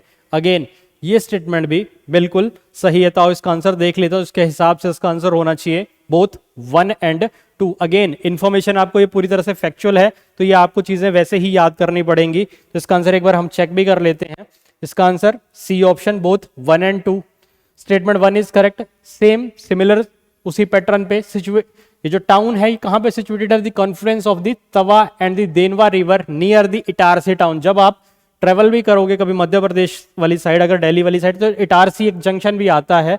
तो इटारसी टाउन के पास ये है और इसको ओरिजिनली बिल्ड किया गया था इरिगेशन. अब ये सपोर्ट करता है पावर जनरेशन और एक्वाकल्चर को.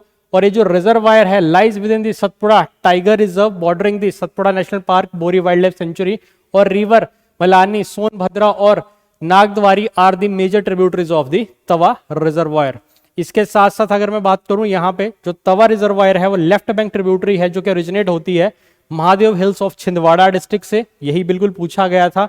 और फ्लो करती है बैतूल डिस्ट्रिक्ट और meet the Narmada river in the Narmadapuram district के अंदर. नर्मदापुरम डिस्ट्रिक्ट में मिलेगी. लॉन्गेस्ट ट्रिब्यूटरी है नर्मदा रिवर की. और इस रिजर्वायर के अंदर आपको स्पॉटेड डियर और पेंटेड स्टॉक देखने को मिल जाएंगे. तो अगर आपसे वाइल्ड लाइफ स्पीसीज की बात की जाएगी तो आपको इस तरह की वाइल्ड लाइफ स्पीसीज आपको यहाँ पे देखने को भी मिलेंगी. तो आओ चलते हैं आगे. आई होप यहाँ तक आपको चीजें क्लियर हो गई होंगी. अगेन इन्फॉर्मेशन प्योरली फैक्चुअल है, करंट बेस्ड डेटा है, तो ये आपको इस तरह से ही याद करना पड़ेगा. अगला question, Gumti wild life sanctuary, Rowa wild life sanctuary and clouded leopard national park are situated in Assam, Arunachal Pradesh, Tripura और लास्ट ऑप्शन है मेघालय. तो इसका आंसर है that is the C option, Tripura. तो आओ देखते हैं इसका आंसर और मूव ऑन करते हैं आगे. तो बेसिकली इसका आंसर सी ऑप्शन त्रिपुरा ही है. अगेन कुछ फैक्ट देख लेते हैं. Second most populous in the north east region after Assam, जो कि शेयर करता है बॉर्डर किसके साथ? बांग्लादेश, मिजोरम और असम के साथ. वाइल्ड लाइफ सेंचुरी की बात करें, गुमती wild life sanctuary, Rowa wild life sanctuary और सिफाजिला वाइल्ड लाइफ सेंचुरी और तृष्णा वाइल्ड लाइफ सेंचुरी आपको यहाँ देखने को मिल जाएंगी. अगर नेशनल पार्क की बात करेंगे तो बाइसन, रजबारी नेशनल पार्क और क्लाउडेड लेपर्ड नेशनल पार्क आपको यहाँ पे देखने को मिलेंगे. कहाँ पे? त्रिपुरा के अंदर. तो ये आपको पता होना चाहिए. इसके साथ साथ आगे चलते अब हम अगले क्वेश्चन की तरफ. अगला है question number 22. The Vajra Karur, kimberlite pipe and the Krishna river basin are frequently mentioned in the news in relation to which of the following. तो रिसेंटली न्यूज में भी मेंशन थे, तो इनका जिक्र किस चीज से आता है? First option oil exploration, B, C या फिर डी ऑप्शन. तो इसका जो आंसर है that is the C option, diamond mining के साथ वज्रा करूर, किम्बरलाइट पाइप और कृष्णा रिवर बेसिन का अक्सर आपको न्यूज में जो जिक्र देखने को मिलेगा वो डायमंड माइनिंग के साथ आपको देखने को मिलता है. तो एक बार अपना आंसर को कंफर्म भी कर लेते हैं. तो यस, इसका आंसर सी ऑप्शन. तो अब देखते हैं इसकी एक्सप्लेनेशन. तो जो वज्रा करूर, किम्बरलाइट पाइप और Krishna river basin are well known for their association with diamond mining in India. तो इस चीज का आप ध्यान रखेंगे, किसके साथ एसोसिएशन है? डायमंड माइनिंग के साथ इसका एसोसिएशन है. The cutting and the polishing industry centred in Surat, Navsari, Ahmedabad and Palampur. Diamond जो कि बेसिकली एलोट्रॉप है कार्बन का। एलोट्रॉप का मतलब है, सिंपल सी बात करूं, कि एक ही एलिमेंट डिफरेंट फॉर्म्स में आपको देखने को मिल जाएगा, उसका डिफरेंट आपको एटॉमिक स्ट्रक्चर देखने को मिलेगा, तो उसी वजह से उसके डिफरेंट डिफरेंट फॉर्म्स देखने को मिलते हैं, उसको हम बोल देते हैं एलोट्रॉप। और डायमंड जो कि एलोट्रॉप है कार्बन का, हार्डेस्ट नेचुरली अकरिंग सब्सटेंस है हमारी अर्थ के ऊपर, formed in the earth mantle, earth के मेंटल में फॉर्मेशन होता है इसका, और brought to the surface, surface पे कैसे आता है ये, वॉल्केनिक एक्टिविटी के थ्रू, और मिलता कहां है, वॉल्केनिक लैंडफॉर्म्स, खास करके अब यहां पे वॉल्केनिक लैंडफॉर्म्स को पता होने चाहिए, डाइक्स एंड सिल्स के अंदर आपको इसकी मौजूदगी देखने को मिलती है। तो आई होप यहां तक आपको चीज क्लियर होगी। तो आओ चलते हैं अब हम अगले क्वेश्चन की तरफ। Question number 23, project REPLAN which was recently in the news is associated with which of the following, A option, B, C या फिर डी। तो जब हम प्रोजेक्ट रिप्लान की बात करते हैं तो रिप्लान का मतलब है recycling of plastic waste into usable products, तो इसका आंसर होना चाहिए सी ऑप्शन। तो आओ मूव ऑन करते हैं आगे और इसके एक्सप्लेनेशन की तरफ। तो इसका आंसर सी ऑप्शन। अब इसके एक्सप्लेनेशन की बात करते हैं। अगर प्रोजेक्ट रिप्लान की हम बात करें, इसको इनिशिएट किया गया था khadi and village industry commission KVIC के द्वारा। इसका एम था रिड्यूस करना प्लास्टिक वेस्ट को हमारे एनवायरनमेंट के अंदर। रिप्लान का मतलब है reducing plastic in nature. In this initiative plastic waste is collected, cleaned, chopped, softened and processed. इसका गोल ही ये है कि इसका गोल क्या है, ऐसे कैरी बैग्स को प्रोड्यूस करना by blending treated plastic waste with cotton fibre rags in 20:80 ratio. ये रेशो इंपॉर्टेंट है, 20:80 रेशो के अंदर प्रोड्यूस करेगा ये क्या, कैरी बैग्स। और किसके द्वारा, इन किसकी ब्लेंडिंग होगी साथ में, ट्रीटेड प्लास्टिक वेस्ट की विद कॉटन फाइबर रैग्स के साथ। तो इसकी रेशो आपको पता होनी चाहिए, 20:80 की ये रेशो आपको देखने को मिलेगी। तो आओ चलते हैं अब हम अगले क्वेश्चन की तरफ। Question number 24, consider the following statements regarding the oxygen bird park. The park is an environmental initiative launched by Ministry of Environment, Forest and Climate Change. First statement. Second statement, it has been created to replicate natural habitats and protect both local and migratory bird species. तीसरी, the park aims to conserve rare and endangered tree species indigenous to central India such as the Indian bale, yellow flame of the forest. तो अगर यहां पे हमसे क्या पूछा है, विच of the above statement is or are correct, तो इनमें से कौन सी स्टेटमेंट सही है। तो जब हम बात करते हैं तीनों स्टेटमेंट्स की, तो इस इनिशिएटिव को, ऑक्सीजन बर्ड पार्क को, मिनिस्ट्री ऑफ एनवायरनमेंट और फॉरेस्ट और क्लाइमेट चेंज ने, यहां पे मिनिस्ट्री गलत है, अगर यहां पे NHAI होता तो ये स्टेटमेंट बिल्कुल सही होता। तो याद रखना है आपने, इसको किसने लॉन्च किया था, national highway authority of India ने इसको लॉन्च किया था। इसका मकसद ही ये था to replicate natural habitat and protect both local और माइग्रेटरी बर्ड स्पीसीज, बिल्कुल सही है। और इस पार्क का एम भी ये था कंजर्व करना रेयर और endangered tree species indigenous to central India, जैसे कि इंडियन बेल और yellow flame of the forest. ये बिल्कुल सही स्टेटमेंट है। तो इसका आंसर होना चाहिए 2 and 3 ओनली। तो आओ इसका आंसर देखते भी हैं, बिल्कुल बी ऑप्शन इसका आंसर है। तो अब इसके एक्सप्लेनेशन की तरफ आगे बढ़ते हैं। तो oxygen park was developed by the national highway authority of India NHAI, not the ministry of the environment, forest and climate change. इस वजह से आपकी जो फर्स्ट स्टेटमेंट थी वो हो गई गलत। और एक इसका पार्ट है eco initiative along national highway 44 in Nagpur, ये भी आपको पता होना चाहिए। इसके साथ इस पार्क को इस तरह से डिजाइन किया गया था ताकि to mimic natural ecosystem, promote the conservation of both local and the migratory species, इसलिए दूसरी स्टेटमेंट सही थी। और पार्क उस चीज पे भी फोकस करता है जो थर्ड स्टेटमेंट के अंदर हमें दिया गया था, preserving rare and endangered tree species native to central India such as Indian bill, classified as vulnerable category में इसको डाला गया था, गुम कराया। And yellow flame of the forest classified as endangered. तो याद रखना आपने, इंडियन बेल कौन सी कैटेगरी के अंदर है, वल्नरेबल के अंदर, और आपका येलो फ्लेम किसके अंदर, एंडेंजर्ड कैटेगरी के अंदर आता है। इसलिए तीसरी स्टेटमेंट भी यहाँ पे आपको सही देखने को मिल जाएगी। तो आई होप यहां तक आपको चीज क्लियर होगी। तो आओ मूव ऑन करते हैं अगले क्वेश्चन की तरफ।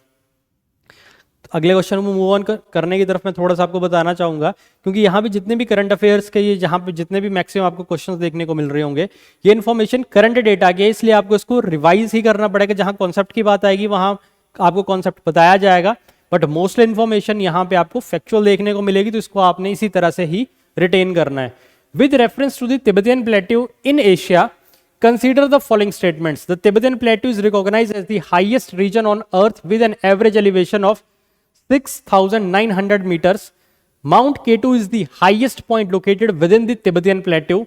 In 2023, under the directive of China, Tibetan authorities signed a document known as the 17-point agreement. How many of the statements given above are correct? अब यहाँ पे पूछा है कि कितनी statements सही हैं. तो जब हम पहली स्टेटमेंट की बात करते हैं इसकी एलिवेशन की, तो ये एलिवेशन बिल्कुल गलत है. माउंट K2 हाईएस्ट पॉइंट नहीं है तिब्बतन प्लेट्यू के अंदर, ठीक है. और in 2023 under the directive of the China Tibetan authorities signed a document known as the 17 point agreement. 2023 में कोई साइन नहीं हुआ है. तो बेसिकली कितनी करेक्ट हुई यहाँ पे? None of the above statement is correct. तो इसका आंसर डी ऑप्शन होना चाहिए. तो आओ देखते हैं, इसका आंसर डी है. और अब चलते हैं इसके एक्सप्लेनेशन की तरफ. Tibet is the highest region on earth with an average elevation of कितना? 4,900 मीटर. स्टेटमेंट 2 की अगर मैं बात करूं तो हाईएस्ट एलिवेशन तिब्बत का माउंट एवरेस्ट आपको पता ही है. उसके बाद स्टेटमेंट 3 की अगर बात करेंगे तो 1951 में Tibetan leaders were forced to sign a treaty dictated by China. The treaty known as 17 point agreement profess to guarantee Tibetan autonomy को, तो गारंटी कर रहा है पर उसके साथ साथ रिस्पेक्ट भी करेगा बुद्धिस्ट रिलीजन को, but also allows the establishment of Chinese civil और military headquarters at Lhasa, Tibet capital. तो आपको पता है तिब्बत की कैपिटल लहासा. तो वहां पे चाइना क्या बोल रहा है कि वहां पे उसका सिविल और मिलिट्री हेडक्वार्टर्स भी होंगे लहासा के अंदर. तो याद रखना 1951 में तिब्बतन लीडर्स को मजबूरी वश ये ट्रीटी साइन करवाई गई थी चाइना के द्वारा और इसको कहा गया था 17 पॉइंट एग्रीमेंट. तो आई होप यहां तक आपको चीज क्लियर हो गई होगी. तो आओ अब देखते हैं हम आगे. With reference to the Living Planet Report 2024, consider the following statements. The report is an annual publication released by the Indian Environmental Society (IES). It highlights a significant 73% decline in average size of monitored wildlife population over the past 5 decades. Which of the statements given above is or are correct? A, B, C या D. तो correct पूछा है हमसे. तो इस report को ये society नहीं WWF पब्लिश करता है, ठीक है. और इसके अंदर significant 73% decline in the average monitored wild life population over the last 5 decades, ये स्टेटमेंट बिल्कुल सही है. तो इसके अकॉर्डिंगली ओनली आपको सेकंड्स 2 ओनली, मतलब एक ही स्टेटमेंट सही है. और अगर हाउ मेनी पूछा था तो ओनली 1. और अगर बट यहां पे पूछा हुआ है स्टेटमेंट 2, स्टेटमेंट वाइज क्वेश्चन है, तो इसका आंसर होगा 2 ओनली. तो याद रखना 2 ओनली इसका आंसर होगा, मतलब सेकंड स्टेटमेंट ही सही है. तो आप इसका आंसर देखते हैं. Yes, answer is B option. और लिविंग प्लेनेट रिपोर्ट 2024 के एक्सप्लेनेशन की बात करूं, इसको बाइएनियल असेसमेंट है conservation organisation the WWF World Wild Life Fund के द्वारा, इसलिए ये स्टेटमेंट जो थी सही नहीं थी 1. और रिपोर्ट के accordingly there has been catastrophic 73% decline in the average size of monitored wild life population in just 50 years, 1970 से लेकर 2020 तक. इसलिए दूसरी स्टेटमेंट जो थी आपकी बिल्कुल सही थी. तो ये इस तरह के रिपोर्ट के डेटा समटाइम्स पूछ लिए जाते हैं, तो ये भी आपको पता होने चाहिए. अगला question, in the 2024 which of the following geographical phenomena was observed in the high Arctic regions impacting polar bears? First is accumulation of ice on the feet of the polar bears, the rise in the polar bear population attributed to milder winter conditions. Select the correct answer using the code given below, A, B, C या फिर D. तो यहाँ पे correct पूछा गया है कि क्या करेक्ट आंसर होगा. तो बेसिकली यहाँ पे आपको accumulation of the ice on the feet of polar bears ये आपको देखने को मिलेगा. Rise in polar bear population ये बिल्कुल गलत है, ठीक है. तो इसका आंसर होना चाहिए 1 only, that is the A option. तो आप इसका आंसर चेक करते हैं, ए ऑप्शन इसका आंसर है. एक्सप्लेनेशन की बात करेंगे, ice buildup on the feet of polar bear has been documented as recent phenomena, जिसकी वजह से उनको इंजरी हो रही है. इनकरेक्ट क्यों है? तो polar bear population largely decline due to the habitat loss, not increasing. तो ये आपको पता होना चाहिए, इसलिए स्टेटमेंट 2 गलत है आपकी. तो आओ चलते हैं अब हम आगे. अगला है cryptobiosis recently in the news is related to which of the following, A, B, C या फिर डी.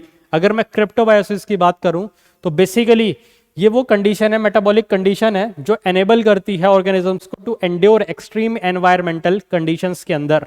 तो बेसिकली इसका आंसर डी ऑप्शन होना चाहिए. तो आओ देख भी लें, सेम वही आंसर है.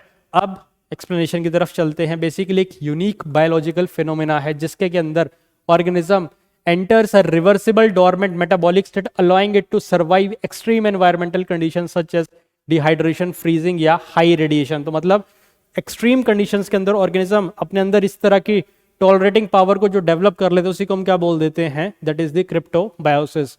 और क्रिप्टोबायोसिस में all biological activity comes to a halt effectively suspending life process until favourable conditions to return. जब तक कि फेवरेबल कंडीशंस आती नहीं है तो सेम यही चीज है, इस एबिलिटी आपको देखने को मिलेगी सर्टेन ऑर्गेनिज्म लाइक जैसे कि tardigrades which can resume normal metabolic function once harsh conditions have subsided. तो अगेन इन्फॉर्मेशन फैक्चुअल आपको फेनोमेना पता होना चाहिए कि क्या ये फेनोमेना है और इसके अंदर क्या क्या चीजें आपको होती हुई देखने को मिलती हैं और ऑर्गेनिज्म कौन सा इसके साथ एसोसिएटेड है। अब आगे चलते हैं क्वेश्चन नंबर 29 की तरफ। 30x30 target sometimes seen in news is related to which of the following. 30x30 क्या टारगेट है, ए बी सी या डी। तो बेसिकली 30x30 टारगेट का मतलब ये है प्रोटेक्ट करना 30% of the earth land and the oceans by 2030। तो इसका आंसर सी ऑप्शन होना चाहिए। आओ देखते हैं इसका आंसर। तो इसका आंसर बिल्कुल सी ऑप्शन है। अगेन ग्लोबल इनिशिएटिव है जो कि प्रोटेक्ट करेगा at least 30% of the earth land and the ocean as protected area by 2030। इसको also known as target 3 of the Kunming Montreal global biodiversity framework which was adopted by 190 countries in December 2022। तो ये आपको पता होना चाहिए target 3 of the Kunming Montreal global biodiversity framework के अंदर इसको अडॉप्ट किया गया था 2022 दिसंबर में। तो अगेन चलते हैं अब हम अगले क्वेश्चन की तरफ। विद रेफरेंस टू गुरु घासीदास तमोर पिंगला या जीजीटीपी जिसको हम बोलते हैं tiger reserve recently notified as India's 56th tiger reserve, consider the following statements. First, it is located in the northern Chhattisgarh and shares border with Madhya Pradesh and Jharkhand. It is the second largest tiger reserve in India after Nagarjuna Sagar Srisailam Tiger Reserve.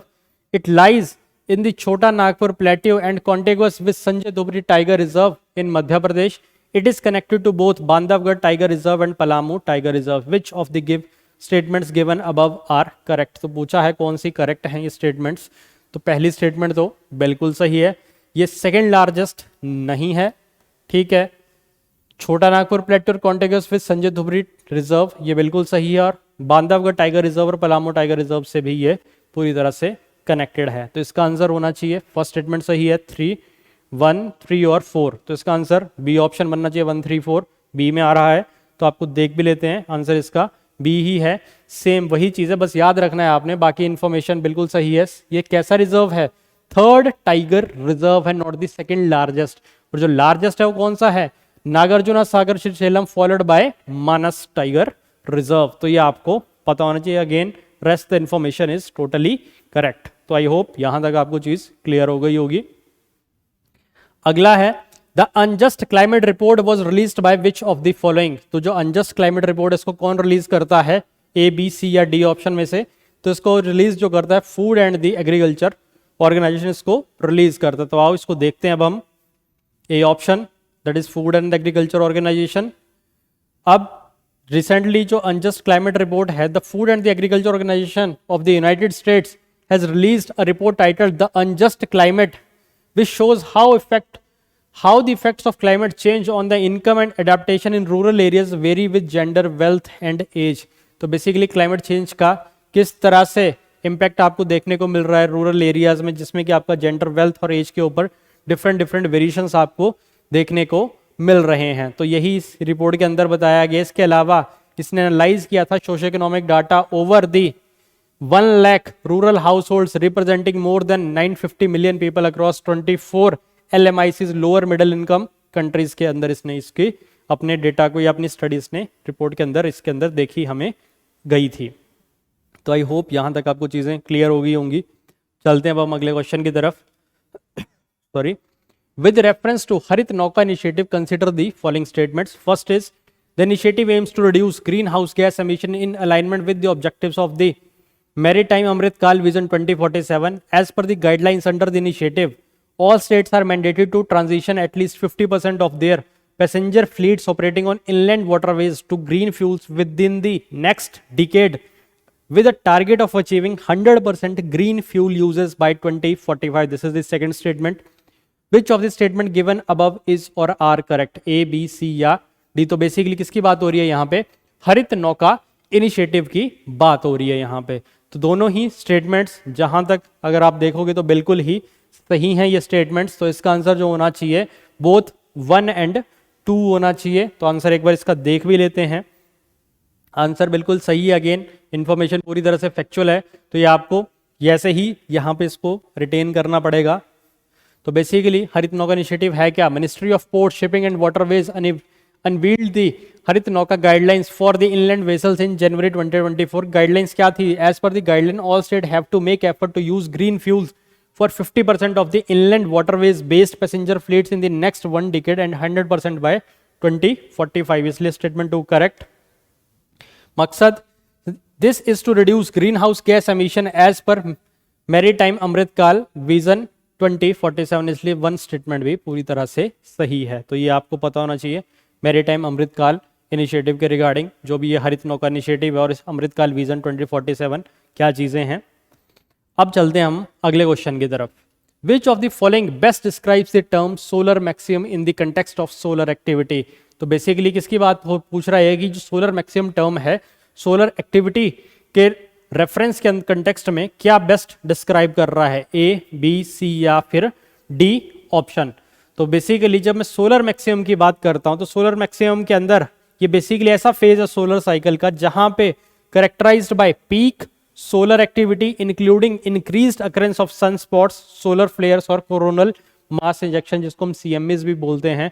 तो basically ये उस तरह का आपको phase देखने को मिलता है यहाँ पे। तो इसी को हम क्या बोल देते हैं, सोलर मैक्सिमम। मतलब ये पीक सोलर एक्टिविटी आपको इस टाइम पे देखने को मिलेगी जिसके अंदर आपको सन स्पॉट्स की अकरेंस भी मैक्सिमम देखने को मिलती है, सोलर फ्लेयर्स भी ज्यादा देखने को मिलेंगी और इवन कोरोनल मास इंजेक्शंस भी आपको मैक्सिमम देखने को मिलेंगे। तो इसलिए इसका आंसर सी ऑप्शन होना चाहिए। बिल्कुल सी ऑप्शन इसका आंसर भी है। तो सेम वही चीज देखी गई है, सेम वही स्टेटमेंट। और यहाँ पे जो सोलर साइकिल है nearly periodic 11 year fluctuation in the solar activity. जब सोलर मैक्सिमम होता है तो sun exhibits increased levels of sunspot, solar flares and coronal mass injection due to intensification of its magnetic field उसकी बढ़ गई होती है। दिस हाइटेंड एक्टिविटी इंपैक्ट करता है स्पेस वेदर को और इफेक्ट करता है सैटेलाइट कम्युनिकेशन को, पावर ग्रिड्स को and other technologies on the earth. तो ये आपको पता होना चाहिए बेसिकली सोलर मैक्सिमम क्या चीज है। चलते हैं हम अगले क्वेश्चन की तरफ। Select the incorrect answer from the following statements regarding the Vaitarna river. Incorrect पूछा है यहाँ पे, ध्यान से देखना।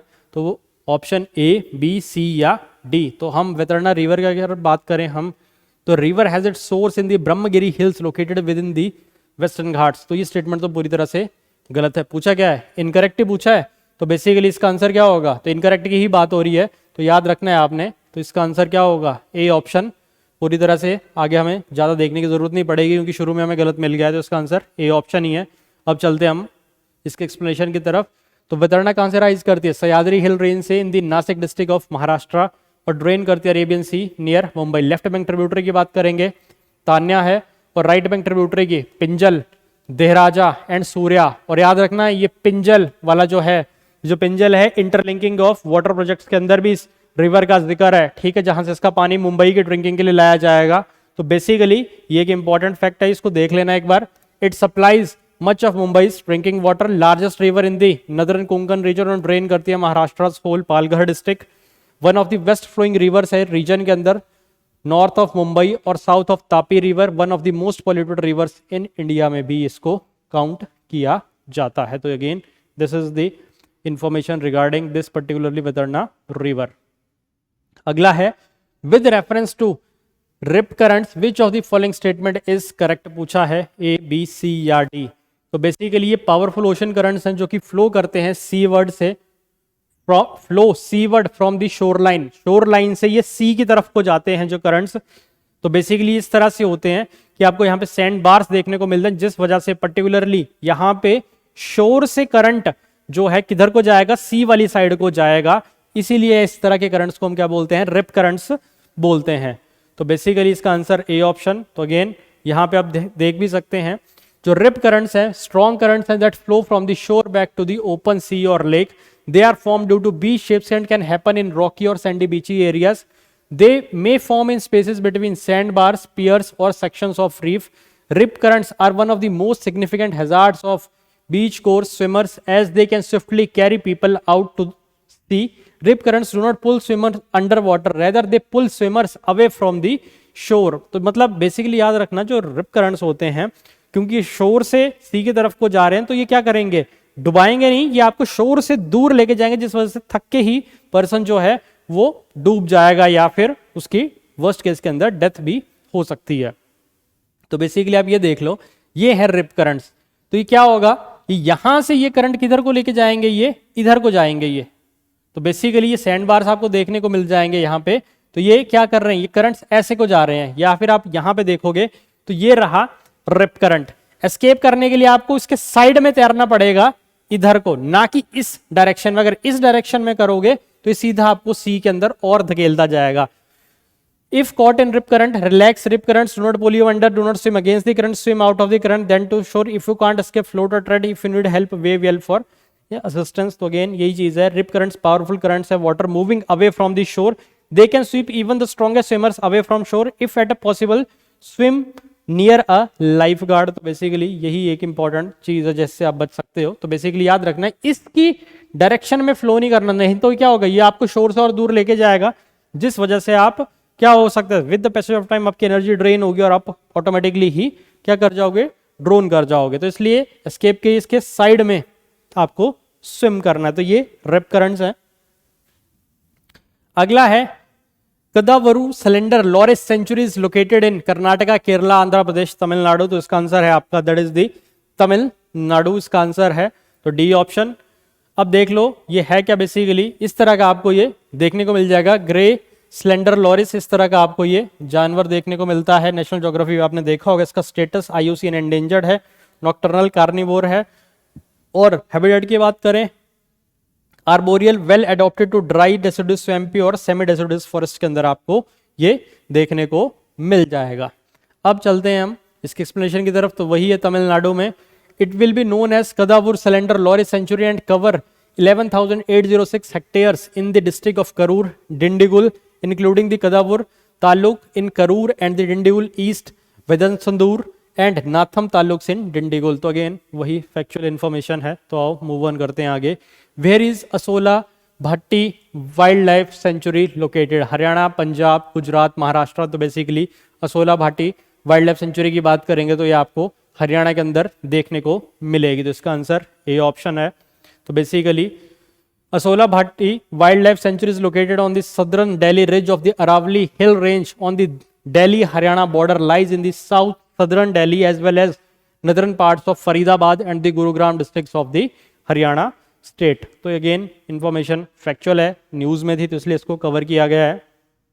अगला है Fujiwara effect was seen in recently news. It means ये फुजीवारा इफेक्ट है क्या, ए, बी, सी या फिर डी ऑप्शन में से. तो बेसिकली फुजीवारा इफेक्ट की अगर मैं बात करूं तो यहां पे बेसिकली दो साइक्लोन आपस में जब बहुत क्लोज आ जाएंगे और वो मर्ज कर जाएंगे तो उसी को हम क्या बोल देते हैं, फुजीवारा इफेक्ट बोलते हैं. जापानीज साइंटिस्ट जिन्होंने ऑब्जर्व किया था उन्हीं के नाम पे ये फिर आगे इफेक्ट पड़ गया था. तो cyclonic vortices when two nearby system close the distance between their low pressure circulation. तो लो प्रेशर एरिया आपको देखने को मिलता है साइक्लोन्स के अंदर सेंटर में. तो जब वो आपस में नियर बिल्कुल पास आ जाएंगे तो उन्हीं को क्या बोल देते हैं हम, फुजीवारा इफेक्ट बोलते हैं. तो इसका आंसर ए ऑप्शन होना चाहिए. तो आप देख भी लेते हैं. तो यस, इसका आंसर ए ऑप्शन ही है. तो बेसिकली ये देख लो, ये दो डिफरेंट साइक्लोन्स ऐसे घूम रहे हैं. ये जब बिल्कुल पास आ जाएंगे ये, तो इसी को हम क्या बोल देंगे, फुजीवारा इफेक्ट बोल देंगे. ये देख लो इस तरह से और ये इस तरह से. तो basically storms can come with storm that come within 900 miles can be influenced by each other's spin like two dancing skids. A storm can rotate even around a central point even as the central point moves in single direction. या फिर आप ये बोल सकते हो, यहाँ पे अगर इसको आसान भाषा में मैं कहूँ तो दो डिफरेंट साइक्लोन्स या दो डिफरेंट लो प्रेशर एरियाज जब बिल्कुल आपस में पास आ जाएंगे और मिल जाएंगे तो उसी को हम क्या बोल देंगे, that is the Fujiwara effect. और जो भी स्ट्रॉन्ग होगा वो दूसरे को अपने अंदर एसिमिलेट कर लेगा. तो यही इफेक्ट है फुजीवारा इफेक्ट का. If one storm is much stronger than the other it can absorb and weaker one into its circulation. तो that is all about this Fujiwara effect. तो Fujiwara effect, sometimes referred as Fujiwara interaction or binary interaction, is a phenomenon that occurs when two nearby cyclonic vortices orbit each other and close the distance between the circulation of their corresponding low pressure areas. The effect is named after Sakuhi Fujiwara, the Japanese meteorologist who initially described the effect in 1920s. तो same वही चीज़ है ये, वो already आपको ये चीज़ बता दी गई है. Binary interaction of smaller circulation can cause the development of larger cyclone or cause two cyclones to merge into one. Extratropical cyclones of one another, usually with smaller tropical cyclones, typically interact within the 1400 km. Again information factual. तो basically आपको Fujiwara effect पता होना चाहिए क्या इसका किस साथ association है या कौन जापानीज मेट्रोलॉजिस्ट है, वो आपको यहाँ पे इंफॉर्मेशन पता होनी चाहिए. अगला है consider the following statement with reference to Yaya Tso. It is the first biodiversity heritage site in Himachal Pradesh under the Biodiversity Act. Second, it serves as the nesting location for birds such as the bar-headed goose, black-necked stork, and Brahmini duck.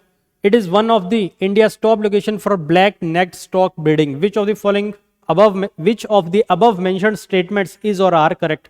तो क्या पूछा है कि कौन सी statement सही है. तो पहला बायोडाइवर्सिटी हेरिटेज साइट है हिमाचल प्रदेश में, बिल्कुल ही गलत है, जबकि ये है कहाँ पे, लद्दाख के अंदर है ये. तो ये स्टेटमेंट हो गई बिल्कुल गलत. First is strong, second is correct and it is one of the top location, third is also correct. तो इसका आंसर 2 और 3 होना चाहिए. तो इसका आंसर सी ऑप्शन बन रहा है. तो आप देख भी लेते हैं, बिल्कुल सही सी ही है. यात्सो lake in Ladakh renowned as paradise for birds. For animal and birds such as bar-headed goose, black-necked stork, and Brahmini duck, it serves as the nesting location. One of the top locations for black-necked stork breeding. Again, the Chumthang Village Panchayat Biodiversity Management Committee, in collaboration with the Secure Himalaya Project, has designated Yayatso Lake as the first biodiversity heritage site in Ladakh under the Biodiversity Act. तो याद रखना है, लद्दाख के अंदर first biodiversity heritage site है यात्सो lake. तो that is all about this particular question and the explanation. अगला है with reference to Karakoram anomaly, consider the following statements. It refers to the phenomena where glaciers in the Karakoram region have remained stable or show minimal mass loss. The anomaly has been linked to increased influence of the western disturbance in the region. Which of the given statements above is or are correct? तो ये दोनों ही statements जहां तक हैं बिल्कुल ही सही हैं. तो इसका आंसर बोथ 1 और 2 होना चाहिए. That is the C option, both 1 and 2. तो बेसिकली काराकोरम एनोमली की बात करूं, जहां आप देख रहे हैं कि क्लाइमेट चेंज की वजह से आपको ग्लेशियर्स पिघलते हुए देखने को मिलेंगे, बट काराकोरम रीजन के अंदर अगर मैं स्पेसिफिकली बात करूं, बाकी और रेंजेस के अलावा सिर्फ काराकोरम रेंज की अगर बात करेंगे हम, तो यहाँ पे इंक्रीज्ड वेस्टर्न डिस्टर्बेंस की वजह से यहाँ पे ग्लेशियर जो है उनका साइज जो है क्या हो रहा है, रिड्यूस नहीं हो रहा है. इसी चीज को हमने क्या बोल दिया, काराकोरम एनोमली बोल दिया. तो that is all about this particular question explanation. The Karakoram anomaly is termed as the stability or the anomalous growth of the glacier in the central Karakoram, in contrast to retreat of glaciers in other nearby mountain ranges of Himalayas and other mountain ranges of the world. Again, तो यहाँ पे आपको पता होना चाहिए, they have linked to the recent resurgence of western disturbance to this phenomena. तो इसको link कर रहे हैं हम, जो भी रिसर्जेंस हो रही है वेस्टर्न डिस्टर्बेंसेस के इस रीजन के अंदर. तो that's all about this particular questions explanation. तो आओ मूव ऑन करते हैं अगले क्वेश्चन की तरफ. With reference to the recent initiative by India to define and categorize green steel, consider the following statements. तो ये different statements हैं. The steel shall be considered green if it emits less than 2.2 tons of CO2 per ton of finished steel. A star rating mechanism has been introduced to classify green steel based on its carbon emission. अगला है steel with emission below 1.6 tons of CO2 per ton is eligible for 5-star rating. Which of the statements given above is or are correct? तो basically यहाँ पे जो ये statements हैं ये पूछा गया कि जो भी स्टेटमेंट्स हैं कौन सी सही हैं यहाँ पे. तो यहाँ पे पर्टिकुलरली अगर हम बात करेंगे तो फर्स्ट स्टेटमेंट बिल्कुल सही है, सेकंड भी बिल्कुल सही है, और जहाँ तक थर्ड की बात करेंगे तो थर्ड भी बिल्कुल सही है. तो इसका जो आंसर होना चाहिए दैट इज दी 1, 2 एंड 3 इसका आंसर होना चाहिए, that is the D option. तो आओ देख भी लेते हैं, बिल्कुल सही डी ऑप्शन ही है. अगेन इंफॉर्मेशन पूरी तरह से फैक्चुअल है, स्टेटमेंट बेस ही है, तो ये आपको ऐसे ही याद करनी पड़ेगी. तो these all are the correct statements. तो आई होप यहां तक आपको चीज क्लियर भी हो गई होगी. अब आगे चलते हैं क्वेश्चन नंबर 42 की तरफ. The Nazca lines a UNESCO world heritage site कहाँ पे लोकेटेड है? मैक्सिको, चिली, पेरू या बोलीविया? तो नाज़का लाइंस एक यूनेस्को वर्ल्ड हेरिटेज साइट आपको पेरू में देखने को मिलती है, तो सी इसका आंसर होना चाहिए।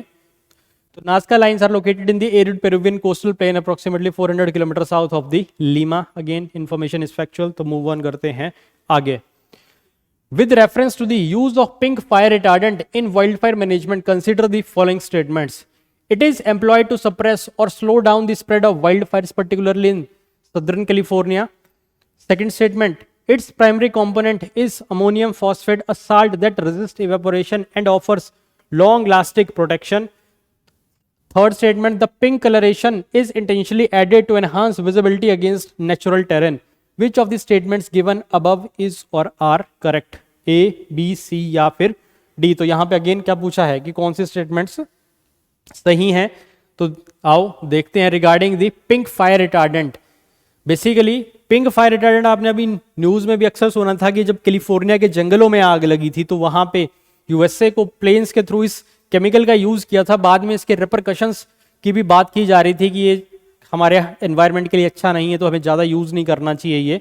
तो उसी के रिगार्डिंग या उसके संदर्भ में ही ये क्वेश्चन आपको देखने को यहाँ पे मिलेगा।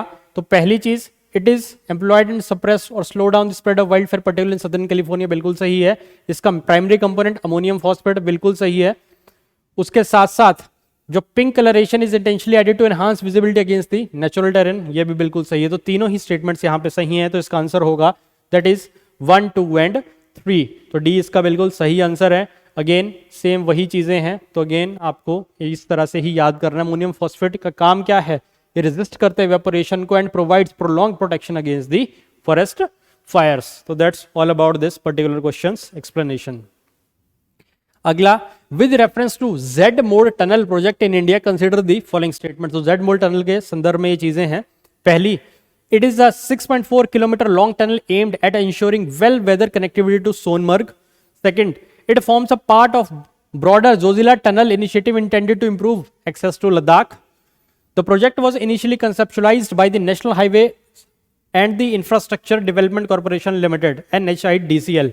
Which of the statements given above is or are correct? तो करेक्ट पूछा है कि कौन से स्टेटमेंट सही हैं। तो बिल्कुल पहली स्टेटमेंट बिल्कुल सही है। दूसरी बिल्कुल connectivity access to Ladakh, again बिल्कुल सही है। इस प्रोजेक्ट को initially conceptual by national highways and the infrastructure development, ये नहीं, बिल्कुल यहाँ पे ये स्टेटमेंट गलत है, ये बीआरओ ही बना रहा है। तो बेसिकली यहाँ पे इसको कंसेप्चुअलाइज ही बीआरओ ने किया था, तो इसके हिसाब से 1 एंड 2 ही इसका आंसर होना चाहिए, that is the A option. आओ चेक भी कर लेते हैं, बिल्कुल सही इसका आंसर ए ही है। तो again originally planned by the BRO not HIDCL, बाकी statement rest all are correct. तो ये आपको पता होना चाहिए। That's all about this particular question. अगला है question number 45। With reference to the concept of nautor land in union territory of Ladakh consider the following statements. First is the union ministry of home affairs is examining a proposal to regularise nautor land enabling local residents to claim ownership of the government-owned wastelands. Netherland refers to government-owned lands that individual can cultivate without seeking any prior approval. This is the second statement. Third is the Naturland policy was originally introduced in the erstwhile princely state of J&K during the reign of Maharaja Hari Singh in 1932. Which of the statements given above is or are correct? तो basically यहाँ पे नेटरलैंड के concept में बात हो रही है, तो यहाँ पे पूछा कि कौन सी स्टेटमेंट्स सही हैं। तो बिल्कुल सही पहली स्टेटमेंट बिल्कुल सही है। अब यहाँ पे दूसरी स्टेटमेंट की अगर हम बात करेंगे, refers to the government owned land that individual can cultivate without seeking, ये स्टेटमेंट बिल्कुल गलत है, इसके लिए आपको अप्रूवल लेना ही पड़ेगा। और नेटरलैंड पॉलिसी को ओरिजिनल इंट्रोड्यूस किया गया था J&K के अंदर इन द राइन ऑफ, ये भी स्टेटमेंट बिल्कुल सही है। तो इसका आंसर जो होना चाहिए 1 एंड 3 ही इसका आंसर होना चाहिए, that is the B option. तो आई होप यहाँ तक आपको चीज़ क्लियर होगी। इनकरेक्ट स्टेटमेंट की अगर बात करेंगे तो nautor land refers to the government land that individual can claim for cultivation but it requires approval from authorities, not a free claim without any approval. तो ये आपको पता होना चाहिए। That's all about this particular question explanation. अगला question number 46। With reference to मयोटे island consider the following statements. Mayotte is composed of two islands from Comoros archipelago, the main island Pamandzi and the smaller island Mayotte. It is the least wealthy territory of both within the France and the European Union. Which of the statements given above is or are correct पूछा है regarding the Mayotte Island, ये news में भी थे. तो basically पहली statement जो है वो बिल्कुल सही है, कॉमरोस आर्किपेलागो के ही पार्ट हैं ये. जो आपका मेन आइलैंड है Pamandzi and smaller island Mayotte, least wealthy territory, ये बिल्कुल गलत है. ठीक है, तो इसके हिसाब से इसका आंसर जो बनना चाहिए that is the one only इसका आंसर होना चाहिए. तो आओ चेक भी कर लेते हैं. तो बेसिकली ये देख लीजिए, अब यहाँ पे रिसेंटली अगर मैं बात करूंगा तो यहाँ कंफ्यूजन, तो इसका आंसर याद रखेंगे आप. तो यहाँ पे इस चीज को आप लोगों ने ध्यान रखना है. जैसे अभी मुझे कंफ्यूजन हो गया, तो बिल्कुल ये पहली स्टेटमेंट सही है और दूसरी जो है पहली स्टेटमेंट आपकी ये गलत है और जो दूसरी क्या है वो है आपकी बिल्कुल सही. तो इस तरह से आप देख सकते हैं कि समटाइम्स फैक्चुअल इंफॉर्मेशन को जो है आपके लिए काफी डिफिकल्ट होती है रिटेन करना. तो जैसे अभी यहाँ पे अभी गलती हो गई थी, तो आप पेपर के अंदर इस तरह की गलती ना करें, एक बार उसको जरूर दोबारा से पढ़ें और इसको अच्छे से रिवाइज करें. तो याद रखना, Mayotte is composed of two islands from the Comoros archipelago, the main island Padmanzi and the smaller island Mayotte. ये जो स्टेटमेंट है आपकी पूरी तरह से सरासर गलत स्टेटमेंट है. दूसरी बिल्कुल सही स्टेटमेंट है ये. तो इसमें से याद रखना है आपने कि दूसरी ही इसकी सही स्टेटमेंट. तो इसका आंसर बी ऑप्शन ही है. तो इसका आंसर ए ऑप्शन नहीं है. जो आपका आंसर है that is the two only इसका राइट आंसर है. तो अगेन देख भी लेते हैं इसके explanation. It consist of the two islands of Comoros archipelago with the main island called Mayotte और Grande Terre the smaller and Pamandzi. ठीक है, hence statement one is not correct. ये उल्टी लिख दी गई थी स्टेटमेंट्स. तो याद रखना आपने, जो मेन आइलैंड है दैट इज दी मयोटे है, ना कि क्या है पडमेंजी. तो पडमेंजी क्या है, स्मॉलर आइलैंड है ये. तो मेन इज मयोटे. तो इसलिए फर्स्ट स्टेटमेंट जो थी गलत हो गई थी, इसलिए मुझे भी कंफ्यूजन हो गया था. तो इस तरह से आप चीजों को देखोगे तो वहां पे भी आपको देखने को मिल जाएगा. पेपर के अंदर यूपीएससी ऐसे ही ट्रिक्स का यूज करता है, तो आपने इस कैच से बचना है. It is the poorest territory to both France and the European Union, hence statement 2 is the correct. France colonized Mayotte in 1843 and annexed the whole archipelago including the Comoros in 1904. 1974 में यहाँ referendum हुआ. 95% the backed separation but 63% of the Mayotte voted to stay French. The Grand Comore, Anjouan and Moheli declared independence in 1975. Mayotte is still ruled from Paris. तो याद रखना, Mayotte island अभी भी किसके control में है, फ्रांस के ही कंट्रोल में, और इसको पेरिस से ही गवर्न किया जाता है. बस याद रखना, जो मेन आइलैंड है वो क्या है, मयोटे है, ना कि पडमेंजी है, जो कि फर्स्ट स्टेटमेंट में जो हमने गलती देखने को मिली थी इनिशियली. तो आई होप यहाँ तक आपको चीज़ें क्लियर हो गई होंगी. तो इसलिए इसका आंसर जो है क्या है, इसके लिए अगर मैं बात करूंगा तो इसलिए इसका आंसर ही ये वाली बिल्कुल स्टेटमेंट सही है. बट यहाँ पे गड़बड़ क्या है, जो मेन आइलैंड क्या है आपका मयोटे है, ना कि पडमेंजी, इसलिए स्टेटमेंट आपकी गलत है. तो आओ चलते अब हम आगे. ये आप मैप भी देख सकते हैं यहाँ पे, दिस इज द कॉमरोस. ठीक है, दिस इज द मयोटे आपका, ये यहाँ पे this is the Comoros and this is the Mayotte जो which is controlled by the France. तो आई होप यहाँ तक आपको चीज़ें क्लियर हो गई होंगी. अब चलते हैं आगे. With reference to the National Turmeric Board, consider the following statements. It is the sixth product specific board under the Ministry of Commerce and the Industry following the tea, coffee, rubber, spices and tobacco boards. It is the only board that is led by a Minister of Commerce and the Industry. अब पूछा है which of the following given statement is or are correct. तो basically अगर मैं बात करूं तो first statement की, तो फर्स्ट स्टेटमेंट बिल्कुल सही है. सेकंड स्टेटमेंट की अगर मैं बात करूंगा तो ये बिल्कुल गलत है. मिनिस्ट्री ऑफ आयुष और इसका और डिफरेंट मिनिस्ट्रीज देखने को मिल जाएंगी. तो सेकंड स्टेटमेंट इज रॉन्ग. तो करेक्ट पूछा है तो इसका आंसर क्या होना चाहिए, वन ओनली ही इसका आंसर होना चाहिए. तो आओ देख भी लेते हैं इसका आंसर क्या है. That is the one only A option. The ministry of commerce and industry launched the national turmeric board with its headquarter at Nizamabad, Telangana. It has been established to promote the cultivation of production, processing and marketing of turmeric in India and enhance the income of turmeric farmers. The Ministry of Commerce and Industry has increased its production dedicated board to 6 after tea, coffee, rubber, spices and tobacco. तो इसलिए first statement आपकी बिल्कुल सही थी.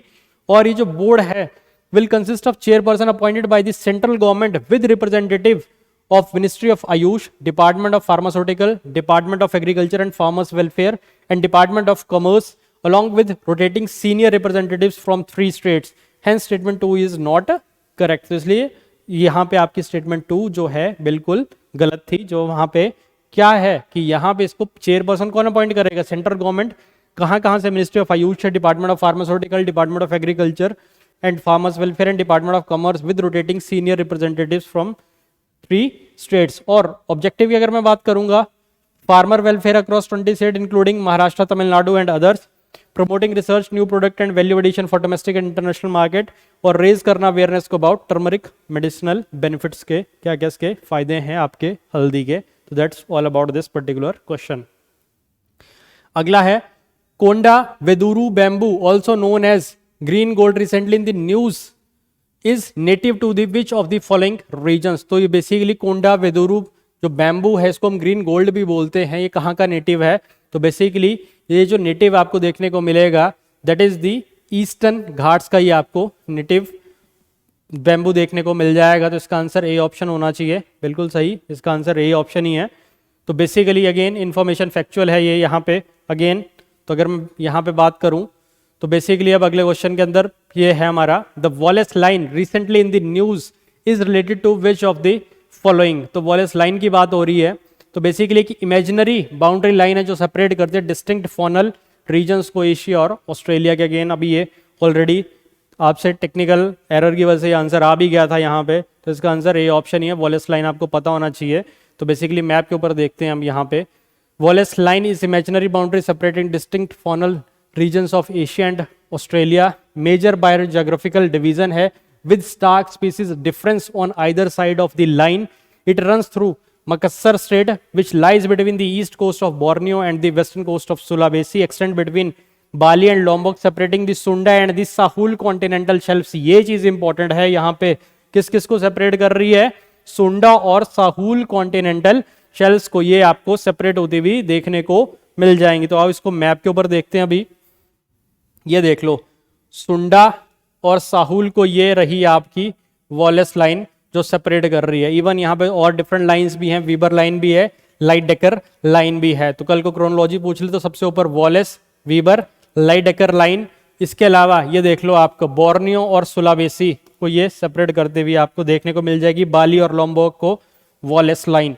तो clear है बात. तो ये that is all about this particular Wallace line. तो आई होप यहाँ तक आपको चीजें क्लियर भी हो गई होंगी. तो आओ चलते हैं अब हम अगले क्वेश्चन की तरफ. That is the last question of this series. Recently, Udhva Lake was in the news. Which of the following statement is or are correct regarding the Udhva Lake? Udho Lake बोल लो या Udhva Lake बोल लो. First is it is the first wetland from Jharkhand to be designated as Ramsar site. It is located in a village named after a friend of Lord Krishna. Udhva Lake is situated in the Giridih district of Jharkhand. Select the correct answer using the code given below. तो अभी इन 3 statement से बताना है हमें कि कौन सी statement सही है या कौन से कितने कोड सही हैं या कितनी स्टेटमेंट सही हैं. और साथ में किसके रेफरेंस में पूछा है? ये उद्धव लेक या उद्धवा लेक के बारे में पूछा गया. तो आओ देखते हैं अब इसके एक्सप्लेनेशन. तो पहली वेटलैंड तो है झारखंड से डेजिग्नेटेड रामसर साइड भी है. It is located in A village named after a friend of Lord Krishna. जैसे कि आपको पता है कि उधो जो थे श्री कृष्ण के दोस्त थे तो उनके नाम पे ही रखे गए उधो या फिर Udhwa lake. Second, the Udhwa lake is situated in the Giridih district of Jharkhand. ये स्टेटमेंट बिल्कुल गलत है. तो इसलिए इसका आंसर 1 और 2 होना चाहिए. तो 1 और 2 देख लेते हैं कौन से ऑप्शन में है. That is the A option. तो आओ चेक करते हैं अब इसका आंसर. बिल्कुल इसका आंसर क्या है? ए ऑप्शन है. तो बेसिकली उद्धवा लेक पहली ही रामसर डेजिग्नेटेड वेटलैंड है झारखंड से. स्टेट ये जो लेक है कहाँ पे सिचुएटेड है? Uddhav village, renamed after the saint Uddhava जो कि फ्रेंड थे किसके? लॉर्ड कृष्णा के. स्टेटमेंट 3 इनकरेक्ट क्यों है? It is located in the Sahebganj district not Giridih. याद रखना कल को डिस्ट्रिक्ट पूछ ले अगर झारखंड के अंदर पर्टिकुलरली तो सॉरी डिस्ट्रिक्ट कौन सा है? That is the Sahebganj district not the Giridih. तो साहेबगंज डिस्ट्रिक्ट के अंदर आपको ये लेक देखने को मिलती है. इस वजह से स्टेटमेंट जो तीसरी थी वो क्या हो गई आपकी? गलत. तो इसके अलावा यहाँ पे आगे हमारी ये सीरीज जो है करंट अफेयर्स के ऑलमोस्ट इसके अंदर आपको पिछले 1-1.5 साल की कवरेज आपको देखने को मिल गई होगी. तो ये इंपॉर्टेंट सीरीज थी आपकी रिगार्डिंग द करंट अफेयर्स के साथ सिविल स्टेप के इनिशिएटिव्स हैं, जिसके के अंदर आपके लाइव मॉक टेस्ट चल ही रहे हैं 5 अप्रैल से। ठीक है, even complete current affairs coverage 6 अप्रैल से चल रही है, आपको यूट्यूब चैनल्स पे देखने को मिल जाएंगी। लाइव मॉक टेस्ट अगेन 5 अप्रैल से चल रहे हैं। सैटरडे लाइव सॉल्यूशंस आपको यूट्यूब पे देखने को मिलते हैं 8:15 AM ऑनवर्ड्स। इसके साथ साथ कंप्लीट करंट अफेयर्स की कवरेज चली रही है 16 अप्रैल के साथ, जिसका कि आपको fast track revision 11 AM Sunday को यूट्यूब के ऊपर भी आपको देखने को मिल जाएगा। सो दैट्स ऑल फॉर टुडे।